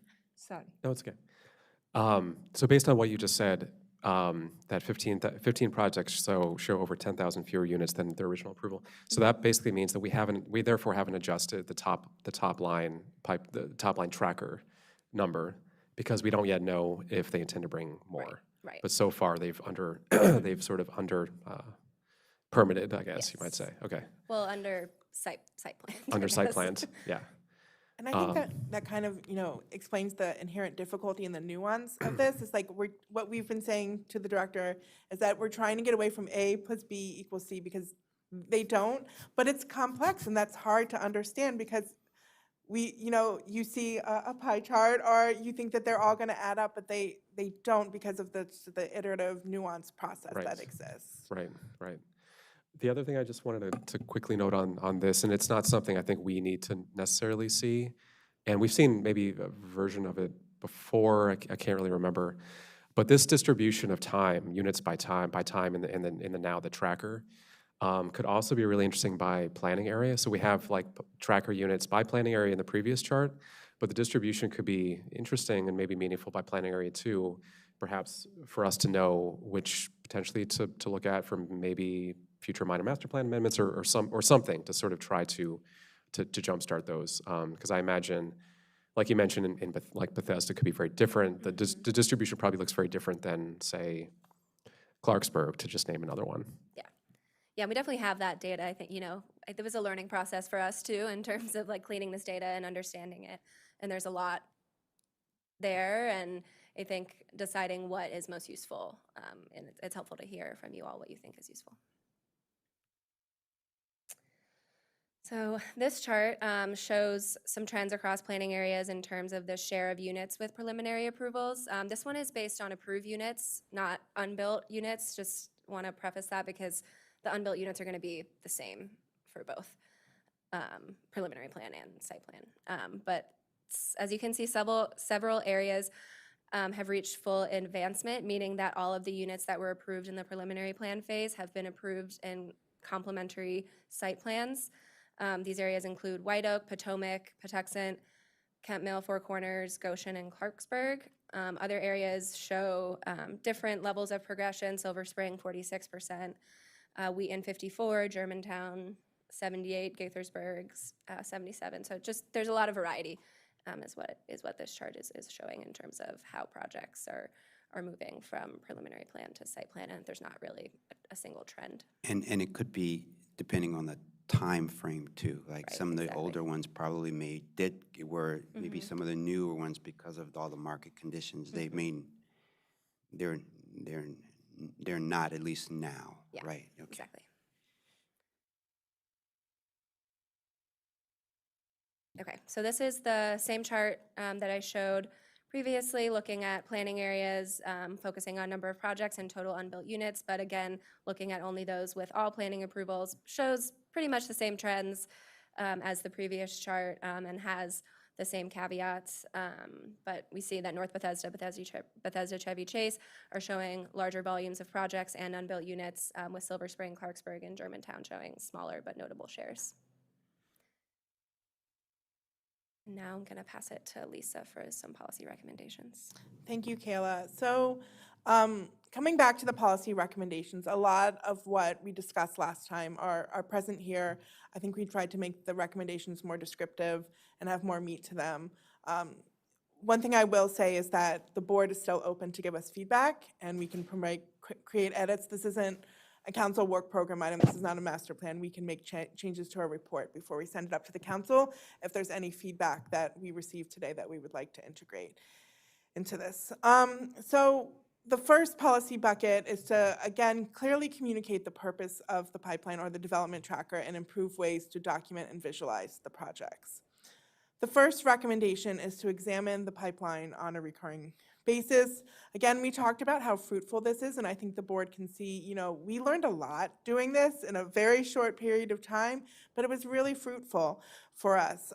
We have a better understanding of the development conditions in the county, and we think that we should replicate this on a recurring basis. We think something like every 4 years, like the growth and infrastructure policy, an off-cycle look at this, but this is something that we should continually do, and it's also something that we think that the industry appreciated us doing. We received kudos for reaching out to help understand why projects are not moving forward. I said last time that we started every conversation with what can we do to help you move this project forward, and we think that that is really important here. The second that we talked about is streamlining the process of obtaining and updating the pipeline data. Again, this is something that we can work on, but it should be, there are a variety of different ways that we can do this. I think that we're great partners with the Department of Permitting Services, but we can, obviously integrate them better into our processes. I think that, when we talked about the development review process, the client really only sees one continued development process. So just working in that regard. And then publishing the findings more frequently in user-friendly formats. We had talked about last time either one-pagers or blog posts or even demonstrating an interactive dashboard are using the quarterly economic indicators to provide more information about the development tracker. There could be exploration of providing data in a more real-time basis, but this should be weighed heavily with ensuring that we get accurate and quality-controlled data. And then the next one is to provide a more precise and fuller picture of a project's life cycle. This includes more nuanced look at a project's tracking and status, for example, when a project is under construction.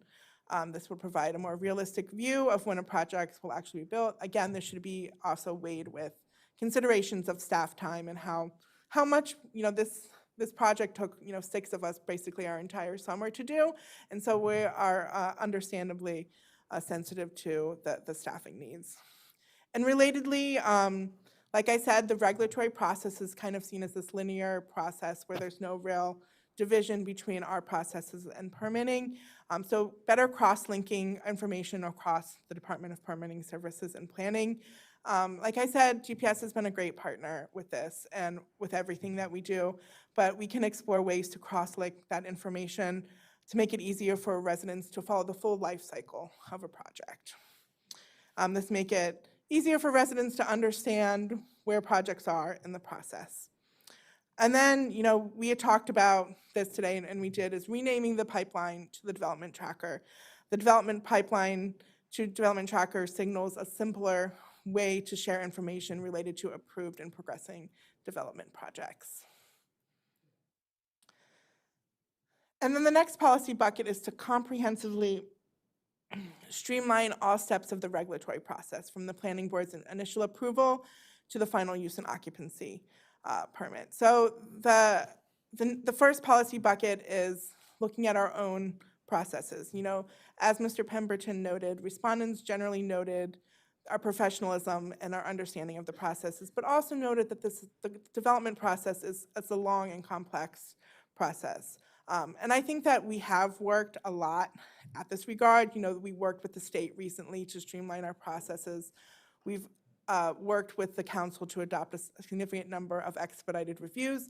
So we're working there, and respondents did note that they've seen the changes, but I think it's also important to respond to the themes that we heard, and of course, we can always look at our processes as a way to streamline them more.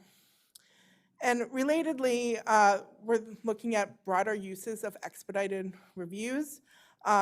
One expedited review in particular that I think could be broadened is the Mixed Income Housing Communities Plan, which is for affordable housing developments. Right now, you have to meet one of four broad affordability criterias, one of which is being the 9% LIHTC, which is a really high bar. We get about one 9% LIHTC project a year. But if we added 4% LIHTC projects and reduced the size requirements, we could have more projects being able to take advantage of the expedited review. Also, we heard a lot, not just about our complex regulatory process, but some respondents noted that permitting delays are common. We're not here to tell the Department of Permitting Services what to do, but we are providing, information that we heard that we could work with the Department of Permitting Services to, evaluate the causes of delays and to find ways to accelerate the permitting processes. And finally, we also talked last time about development approval specialists. Like I said, I think this was a really fruitful exercise, and respondents and the development community noted that they liked being reached out to. So creating a planning staff position where their primary function is to track these projects in the development tracker after the planning board approvals and work with them on implementation to ensure that they advance to construction. The next is to strategically help close the financing gap for large-scale projects that would deliver housing from the pipeline where it is most needed in the county. So the comparatively high impact taxes were mentioned as a deterrent to development in the county. We do not want to get in front of the infrastructure funding work group, which is ongoing right now, but should impact taxes remain as part of that, there could be considerations for reductions or cuts to impact taxes if projects were to move forward quickly. This is something that we've talked a lot about in the context of the growth and infrastructure policy, and we've added significant exemptions to our impact tax policy for things like family-sized units, office to residential conversions. So that should also be taken into consideration when we talk about impact taxes. The next is just a broader use of financial incentives. We heard a lot about the pilot, that pilots do help. Obviously, it's a tax abatement. There could be broader use for those financial incentives, and also we know that the county is pursuing a TIF. That could also be something that the county could look at broader use of. I think that those are really powerful incentives that can really help push, especially for bigger multifamily or bigger size projects. And we talked a lot about this recommendation last time related to continuing to pursue programs that spur job growth. We know that the council has done a lot in this regard too, in terms of both the Econ Committee's work and Councilmember Friesen's Jobs Initiative. We think that there could be potentially zoning tools that could help create and spur job growth. This could be included expedited reviews, changing the criteria for the signature business headquarters expedited review, for example, or something like density bonus for projects that bring a lot of jobs to the county. And finally, rent stabilization. Rent stabilization is just one recommendation out of many in this project, but it was identified as a major obstacle by survey respondents and interviewees. While again, many of these projects on the pipeline do predate the rent stabilization law, it's another hurdle that has been noted by many applicants in our processes. And we know that the rent stabilization law is fairly new, but we do seem to note that it seems to be having a chilling impact on our multifamily market. One recommendation that we have for the rent stabilization program that we heard is that there's currently a 23 years exemption for new construction from the rent stabilization law, but it's a rolling 23 years. So eventually rent stabilization catches up to all projects in the county. Creating a specific date, a date certain, like 2002, which is 23 years ago, would ensure that only projects built before 2002 would be subject to the rent stabilization law. Do you want to pause there for any thoughts? Yeah, Okay. why don't you go ahead first? You can go. I can go. A couple of things. I think you just mentioned in regard to recommendations for job growth or revised stabilization policy. I'm sure that you have some more specific, detailed recommendations that you could probably provide. I don't know at what, I do not know if you just want to send something to the county council and say that revise the rent and stabilization policy. I don't know where that takes us. Or, help to job growth in Montgomery County that we know they have been doing that. In regard to impact tax, I know that we tried that and they have created this infrastructure tax group. I think that would be very helpful in that context to see what it is. The other thing is that when we do our master planning, we make it flexible in a way that because we don't know exactly how the future development could happen.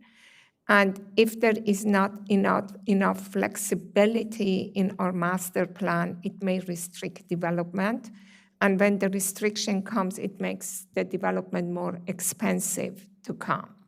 So that's something that I think that we should look into also in the future development of the master plan. Again, this is something that is just a vision, and I do not know, this is a vision I have always had, is that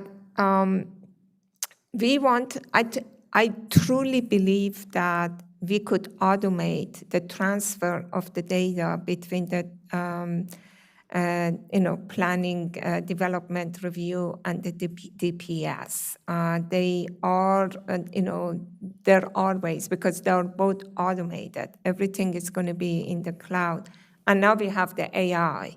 With the help of AI, those should, first of all, it makes it more accurate, and it just does it automatically, and it's a real data that it could come.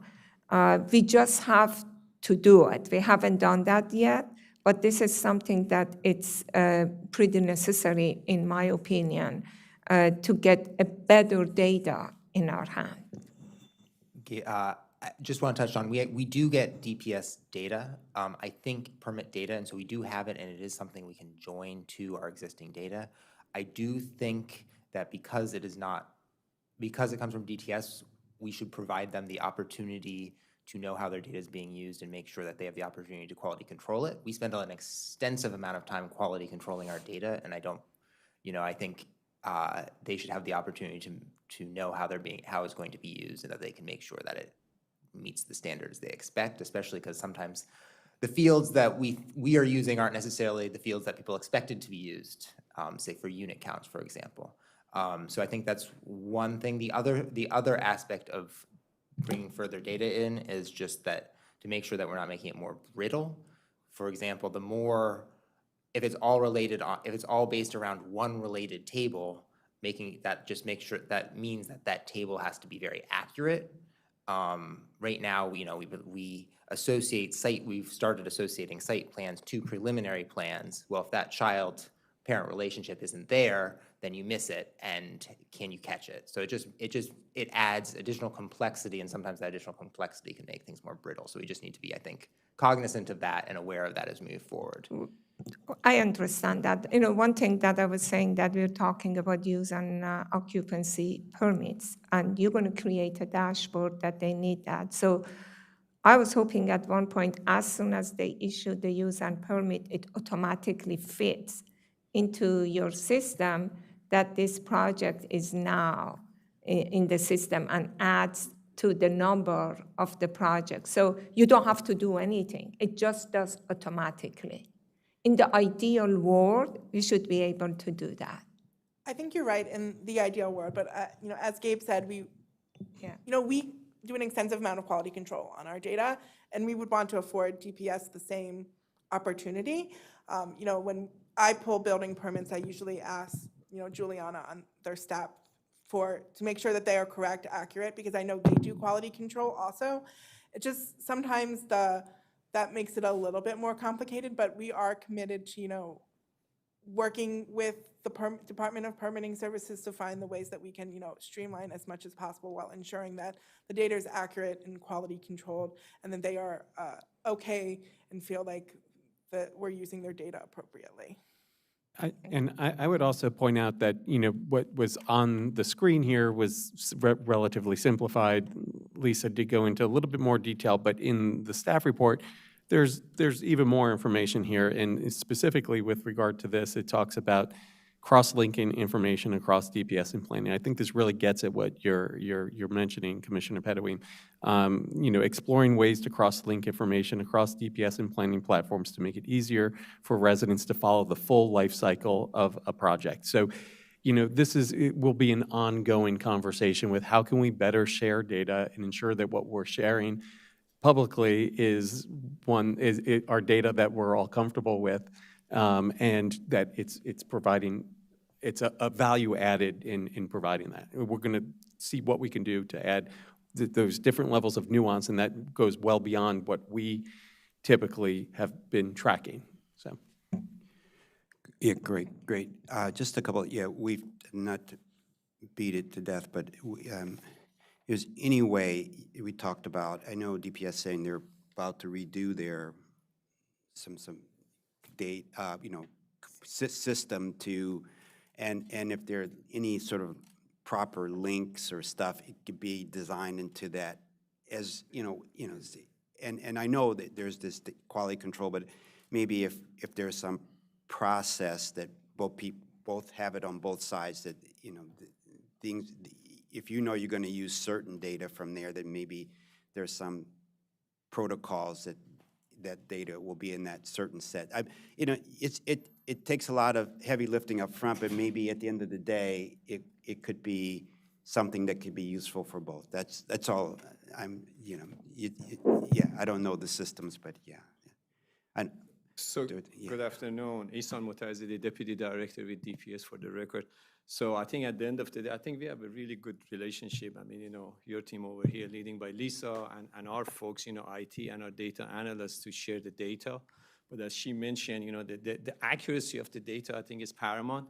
We all want to make sure what we are putting out there is correct, because we have put numbers out there that we had to revise. And I don't think that's good for anybody that had gone out and then it has come back that we had to revise the numbers. So the discussion we had with Park and Planning, and it's been ongoing discussion to really identify when you're pulling the data, how you are pulling the data. I could pull the data and I get one number, you know, and Lisa can pull it and get different numbers. Right. So for us, it's important, the categories, what are we, so we know the numbers, the units that we want to go and how we going to arrive to those numbers. And we've been sharing that how we are doing it. So we are asking Park and Planning, if you're going to share, if you're going to do that, please, this is what the categories you should be looking. So we all come up with the same number. At the end of the day, we still want to compare our numbers to make sure what we are putting is the same. I don't want to put up a number and then later on Park and Planning puts out a number and hey, is that correct or not? Okay. And I apologize, one more thing was the mention of data. So DPS has put a data governance committee together, initiated like a few weeks ago. So we have a team that from DPS, because the data accuracy, how it goes, honestly, trash in, trash out.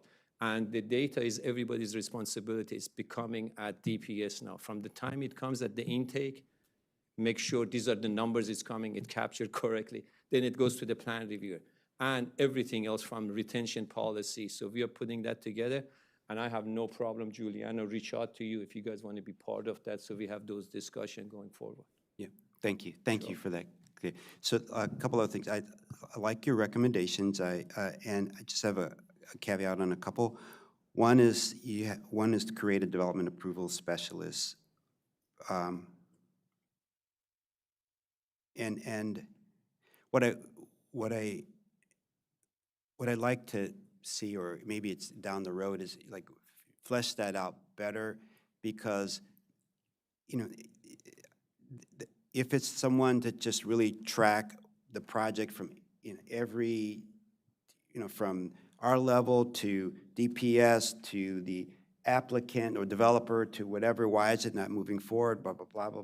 But that, I mean, if that person has some power, then, it needs to, that person has to have more than just that, but has some power to make things happen. Or is it just a tracking thing, or is it really can help push it through the various agencies like an ombudsman? I said that before, but I just, as you go through it, it'd be nice to little flesh out what's true purpose. At the end of the day, what will that role, what will that role accomplish?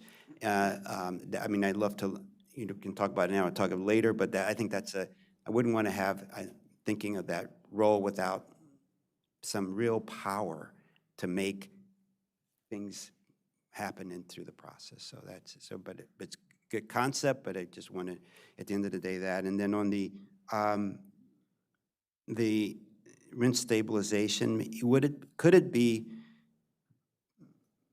better to say from, maybe confirm impact of rent stabilization and revise if necessary, or something more of the, you're right, it may look like that, and we have, what, 2, 3? Yeah. It is a relatively new policy, but I think it just came up so overwhelmingly in the interviews in the questionnaire, and like we see the multifamily building permits going down, and I think maybe it'll get better, but we don't know, and we need that housing right now, and I think that is seen as a major deterrent. No, I know that and the developers have said that, and people have, there's been in the media, and they're read and all the things like that. But it's just wanted to just put that out there. I know, but it factually that's what they said. So I agree with that. But in general, I agree with your recommendations, and let's see what the council thinks about them. Also to move them forward. But all good work, and I really appreciate that hard work. And as you said, these special projects like this, you spent the whole summer, 6 people, that's a lot of hard work, and maybe other work that may not have been, you had some other things on your plate too, I'm sure. So thank you for all your hard work on this. Commissioner Hedrick, you had your hand up. Oh, yeah. I just had a couple of comments. I also thought this was really excellent work. I kind of wanted to follow up a little bit on the idea of the specialist as well, for, again, just to sort of clarify what their sort of job description would be. Would they be the one following up with projects in the pipeline and things like that to ensure that we're maintaining this? Would it be a sort of data collection versus, like you said, ombudsman or something like that kind of role? Yeah, the only other thing is, I think we've got, we're experiencing a capital strike based on the rent stabilization bill, and it's because it doesn't have a hard out for new construction. And I think that's fairly straightforward. I think we've seen it when they have ones like Minnesota. I was in Minneapolis, I think, or St. Paul. I can't remember which one had a similar one and repealed the new construction, and then it sort of kicked off again. I think we're at the point where we know enough about that we're pretty I think we can be pretty confident in it, and that we're just experiencing a capital strike, and there are ways to deal with that, but it is what it is. But yeah, other than that, I think the work is great. I think that piece of it is clear. And the other thing is just, I think there should be somebody, whether it be the specialist described here, to make sure that we're sort of not only maintaining the pipeline data and information, but also continuing the outreach process, which I think as Lisa and her team mentioned, was something that was very positively responded to. So I think to think about that when we're thinking about the description for that position. We can work on fleshing that description out and share it with the chair's office before we send the report to council. Thank you. I think it's fine, yeah. Yeah. Great. So hearing no other questions or comments, thank you. Thank you for your great work. And even this, whatever the description of this development specialist or approval specialist, I think you have to send it to council next week, right? You have to put it on, they're just going to them next week. You'll flesh it out as it goes along. Yeah, yeah, yeah. We're also not requesting it this budget cycle, Yeah. so it's something we have a lot Yeah, of time to flesh out. you'll flesh it out. So I know that, just to bring that comment out there, okay? Sorry, that did just, I apologize for jumping in. That triggered one thought on the development special, since it's not part of this current request, so, maybe more to think about. But one thing that I've thought a little bit about over the last year is for existing master plans that have been maybe sitting without a lot of activity, development activity for opportunity sites or other sites where we were hoping for more. Like the Great Seneca Plan was an example of that, but obviously we revisited that plan, but there's other plans out there that are similar. Could there be, or are there, positions on staff to help track kind of the rollout of master plans and various recommendations with that? And it doesn't dovetail exactly with a development specialist, but I think there might be some areas of overlap. Like if you were thinking of ways to potentially beef up this position, I mean, as is, it would certainly have enough to work on. But if you're looking for ways to beef it up to provide better maybe justification in a budget request, maybe there's ways to sort of pair elements of master plan implementation to make sure we're maximizing what we've already done as well, whether that's sort of trying to gin up interest from the development community or property owners in certain ways, or there's probably this, right now I admit this is a very half-baked idea, but there's probably other ways to think about this, but that's something that has been on my mind. And would be interested in talking more about that. But I think in general, the development specialist idea seems worthwhile, especially in the in-between phase of preliminary and site plan.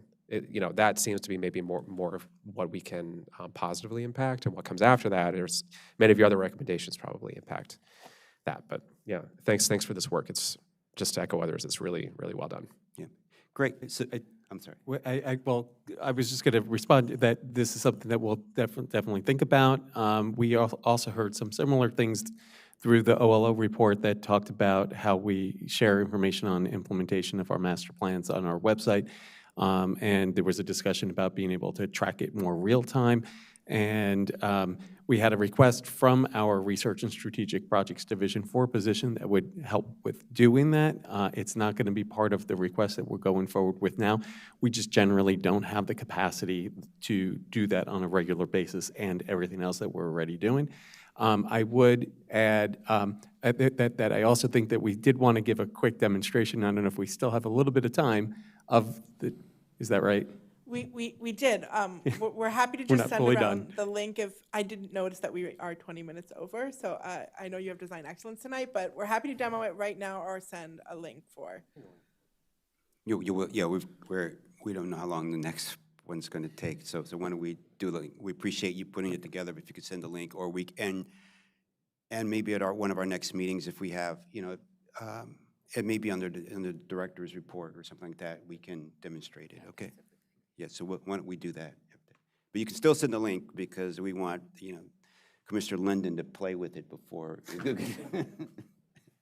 Thank you so much, and we're going to take a 2-minute break and start with our last item, item 12, fiscal year 2732 capital improvements program, where the planning board would be we're recommending that the planning board adopt the parks fiscal year 27-32 capital improvement program request. Thank you.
Good afternoon. We're on item number 12, our last item of the day, fiscal year 27-32 capital improvement program, where Parks is giving their presentation and recommending approval of their 27-32 capital improvement program. And we have Ron Peel providing this discussion this afternoon. Welcome, Mr. Peel.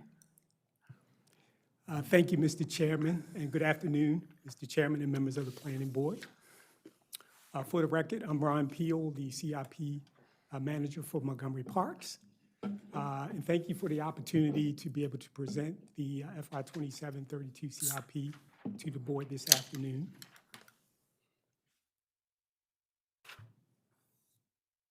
We are here today essentially to reach this major phase in the development of our formulation of our CIP, which is requesting planning board adoption today. What I'd like to do is to first update the planning board on SAG, as well as to provide any updates that have happened since we had the work session with the planning board a couple weeks ago. And lastly, we'll spend a few slides that just kind of provide a review or a summary of what we are asking the board to adopt in this session today. The council, full council approved an increase in SAG for FY 27-32 CIP, which essentially increases GO bonds by $20 million per year, from $280 million to $300 million per year, and a $1 million increase in park bonds from $8 million per year to $9 million per year. This essentially provides more capacity and flexibility to allow us to program our CIP, so we're thrilled about that approval received by the council. How much was our general bond before? It is 300 now. How much was it before? It was 280 per year. 280. So they added the general bond and also the MNC bond. Yes, Okay, yes. that's good. So it's like about 22 million? Yeah, together. 21. Combined. 21 million. 21. Okay. 21. Sorry, yes. Okay. So since the work session a couple of weeks ago, there were no adjustments or requested today in today's session. And from here, we have a few slides where I'd like to really concentrate on the meat of our discussion today, which is to present two charts, two colorful charts, I might add, that essentially show how we're requesting funding for each PDF in the CIP, as well as we have another chart that follows, which is a summary by fund source. And this information was provided in the packet that you received about a week ago, and I believe you should have a hard copy before you right now of the same chart that I'm referencing right here. I'd like to move on to the summary chart here by source, and a couple of things I'd like to note on this chart is for FY 27, you will note that the appropriation request is larger than in the out years, and that is essentially due to, in this CIP, we're requesting appropriation for a number of federal grants that we've received. And typically, we will appropriate in the first year or the fiscal year, capital budget year of the CIP, and then plan to spend down those grants throughout the course of the 6-year program and beyond. The other thing to note on this chart here is if you look at the bottom, just the overall comparison of the 6-year program, it appears that there's a net reduction, and that is explained by the fact that I think in the work session we had mentioned to the board that we're right-sizing a couple of our appropriation, one being the contributions that we received in the small grants and donor-assisted capital program. And the reason is, you know, we're trying to right-size the appropriation with the amount of revenue that's coming in. So we're not requesting any appropriation in the CIP for that in terms of contribution. And then the other big thing here to note is the POS. As we had said before, POS allocations have been trending down over the last several years. So to sort of right-size what the expectation is, we've reduced the appropriation for POS in the CIP here. So those two fund sources account for, by and large, the difference in the 6-year total appropriation, the difference there. So just quickly, just so I'm clear, so is it there's less money, so you're doing less work, or that money's going to come from something else? Okay. Yeah. Good afternoon, Andy Frank, Park Development Division. No, we're certainly not going to do less work. We are, one of the contributions, that reduction, that is not real money, that's just capacity for contributions that have not materialized. Okay. So there's no change in what will happen with that. It's just we didn't want to keep up building appropriation that there was no contributions to match to. Program open space, that is, as Ron has said and DNR confirmed, that has had a big hit over the last 2 years, and for the foreseeable future, it's going to maintain it. Probably likely there's lower levels, which is one of the reasons why we sought the increase in the park bonds this year to partially offset those. And so, but the overall net amount in POS, it went down almost, around $4.5–5 million a year. So when you add that up over the time frame, that's what's showing the reduction. Okay, great. We're obviously hopeful that that there will be increases in program open space down the road. We're also hopeful that, as we'll talk about, is when we come back in the spring, that there will be other state grants we'll be able to talk about. For right now, what we're proposing for the request is slightly lower. How much was the reduction of POS? It's approximate, so POS is determined by the governor and the General Yes. Assembly every year. So so we use sort of a target, and essentially our target expectation for allocation to Montgomery County has been over the last several years $9 to $9.5 million. But over the last 2 years, it's been reduced to an average of about $5 million. So almost half. So it's about half, yes. So what we've done now is sort of recognize that cut that would be coming, so that we didn't put out expectations or cause a big cut in March. We wanted to get ahead of that and lower that, which is what we presented at the work session, and the planning board recognized that and was in favor of it. So is that the reason that the adopted CIP is less than higher than the proposed CIP, just because of this? Yes, between those two POS. things, because when you cut out, over the 6 years, Yes. you have it. POS in itself, it's around a $25 million reduction. Yes. And the allocation for the contributions is another $6 million. So that's a $30 million reduction. But as Ron had said, we actually are happy that we've gotten almost $11 million in federal grants that will go into appropriation this year. So that's where you end up with that net $20 million less. Yeah, it would be really good if you highlighted that people don't think that the program has been less, because this is, frankly, the first time I see the proposed is less than adopted. Yeah. It's very rare this happen. I was looking at it also, but I think it's important you highlight that, that people realize that what is going on. Yes. And if I can go back to the chair's question for just a second, just to put a fine point on it. In government and public finance, the appropriation is just basically the permission to spend money. It's not actually having the money. Thank you for that clarification. Thank you. All right, thank you.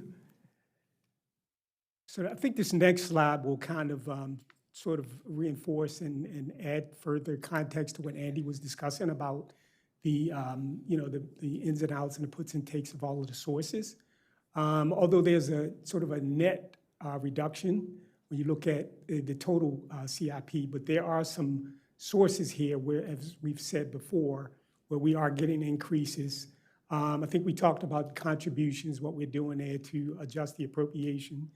Current revenue is where we're requesting an increase for two of our principal PDFs, PLOT non-local and natural surface trails.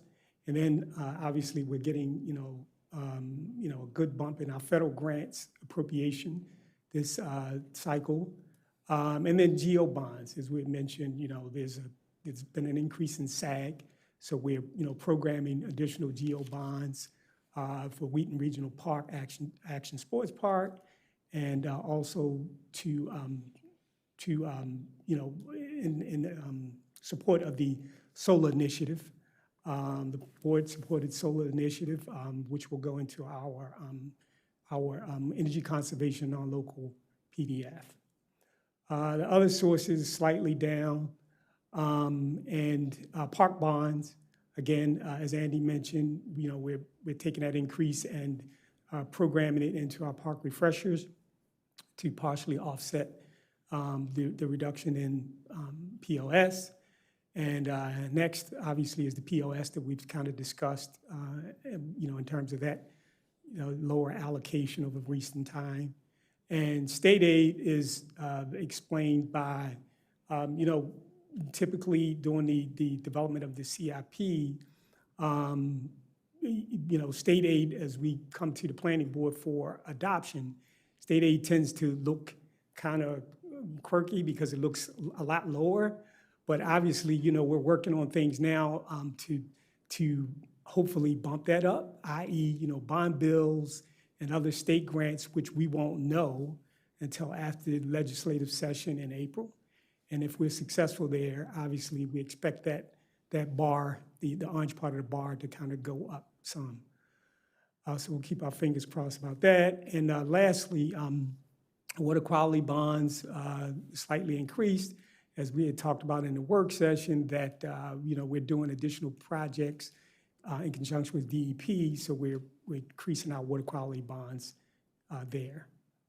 So the contributions, could you explain again what is that at the very beginning? So it's contribution from... That has been dropped a lot. Yeah, so as Andy said, that, we have not been getting the revenue in at the pace that because we were carrying that at, I think, $1 million throughout the last two CIPs. No, the POS is a separate line now. Yeah. I thought contribution, you said POS, but POS, you have a different line. So what is this contribution? I thought you were asking about contribution, I'm sorry. Yeah. Andy, if I could get, so we have a PDF, it's called Small Grants and Donations. And that allows the Parks Department to receive contributions from non-governmental agents, entities that would be spent. Sometimes they're amenity contributions from developers or mitigation costs or that sort of thing. And there had been a consistent appropriation of $1 million a year for several years now, which has built up because, as many mentioned, that appropriation is permission to spend, but there's no actual contribution that's coming in.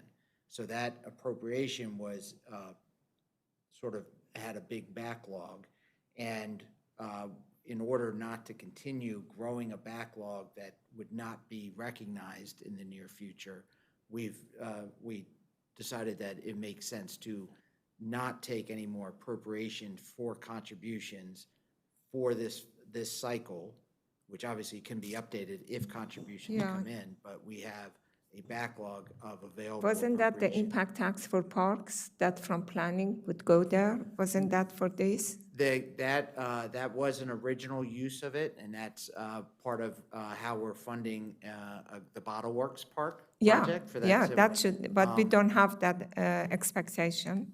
Well, we have actually different PDFs that have been created for the Mid-County, and for PIP, for Bethesda. So there are actual So they go PDFs that somewhere are going else. to there. Okay. And certainly, if an additional contribution, developer contribution or anything came in, we have plenty of capacity right now to receive that and utilize that money in the small grants and donations PDF. And of course, we have the opportunity every year, but every other year on the big cycle, to go back in the event that new contributions are expected, we can always add back to there. But we just didn't want to sort of put that out there as if we had a larger pot than we Makes really sense. do. So Yeah, that's why makes sense. we use the term rate sizing. All right, thank you, Andy.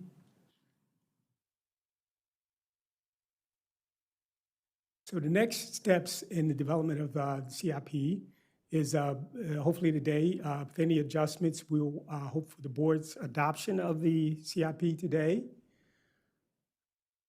And then we will, over the next couple of weeks, subsequent to that, we will prepare a transmittal to be submitted to the county executive and the county council.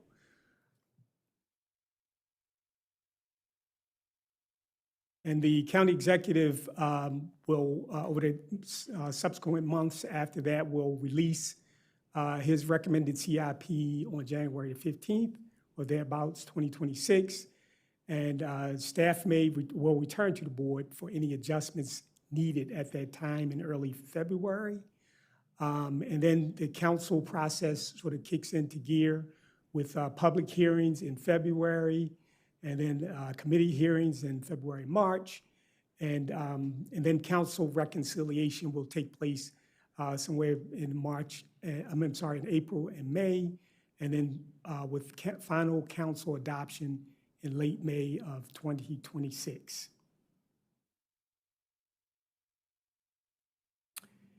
And so the recommendation is staff is requesting that the board adopts the proposed FY27 32 CIP for transmittal to the county executive and county council. And after that, we'll be happy to entertain any questions from the board. Yeah, thank you so much. I appreciate you having the work session with us a couple of weeks ago, which helped, made this go much more smoothly. And I'm delighted that the council approved the additional 20 million in GEO bonds, and that they also approved your recommendation of an additional 1 million in park bonds, which made this look better, right? So I have no questions, and I approve your recommendation, but I want to hear also from the other commission members. Okay, please. So I said that for your pillar non-local, you had increased the current revenue. You know that current revenue is shaky, it's up for grab anytime they want date. So especially that is pillar non-local, that it's really needed. I thought that when I was looking at the numbers, you replaced the POS with current revenue or something you just replaced because some funding was less. So just cautious, because always at the very end, when they lack money for the operating budget, they come to CIP and they take, especially from this pillar, level of effort project, they get the current revenue. You know that. So I don't know Yes. what are the other choice at this point. So the other choice would be GEO bond. And because we recognize while there's an increase in SAG of the $20 million, which we are a small percentage, 5% on, the discussion in leadership, we collectively thought that since we are really looking for additional GEO bond funding for the Wheaton Regional Park Master Plan and for the solar initiative, that would really put us above where our proportional SAG increase would be. And we do recognize that current revenue, is an uncertain thing, but this is essentially the same request that we put in for the FY25 to 30 CIP, and we received a partial increase of what we requested in current revenue. And so we did, we basically used that same request and put in the part that we did not get this time. Had the council decided to increase GO bond SAG more significantly, as the county executive had recommended, that would have certainly changed the calculus and made it more palatable to put that money into GO bond, which, as you mentioned, has a much higher certainty than I current just revenue, have but a suggestion. I we don't know. yeah, didn't want to over ask in GO bond, and but we didn't want to miss the opportunity to recognize the importance of continuing to fund I understand. infrastructure rehabilitation. But you may want to think about having the current revenue on the solar initiative, because it's harder to cut that than pillar. Just something to think about. When you are out there,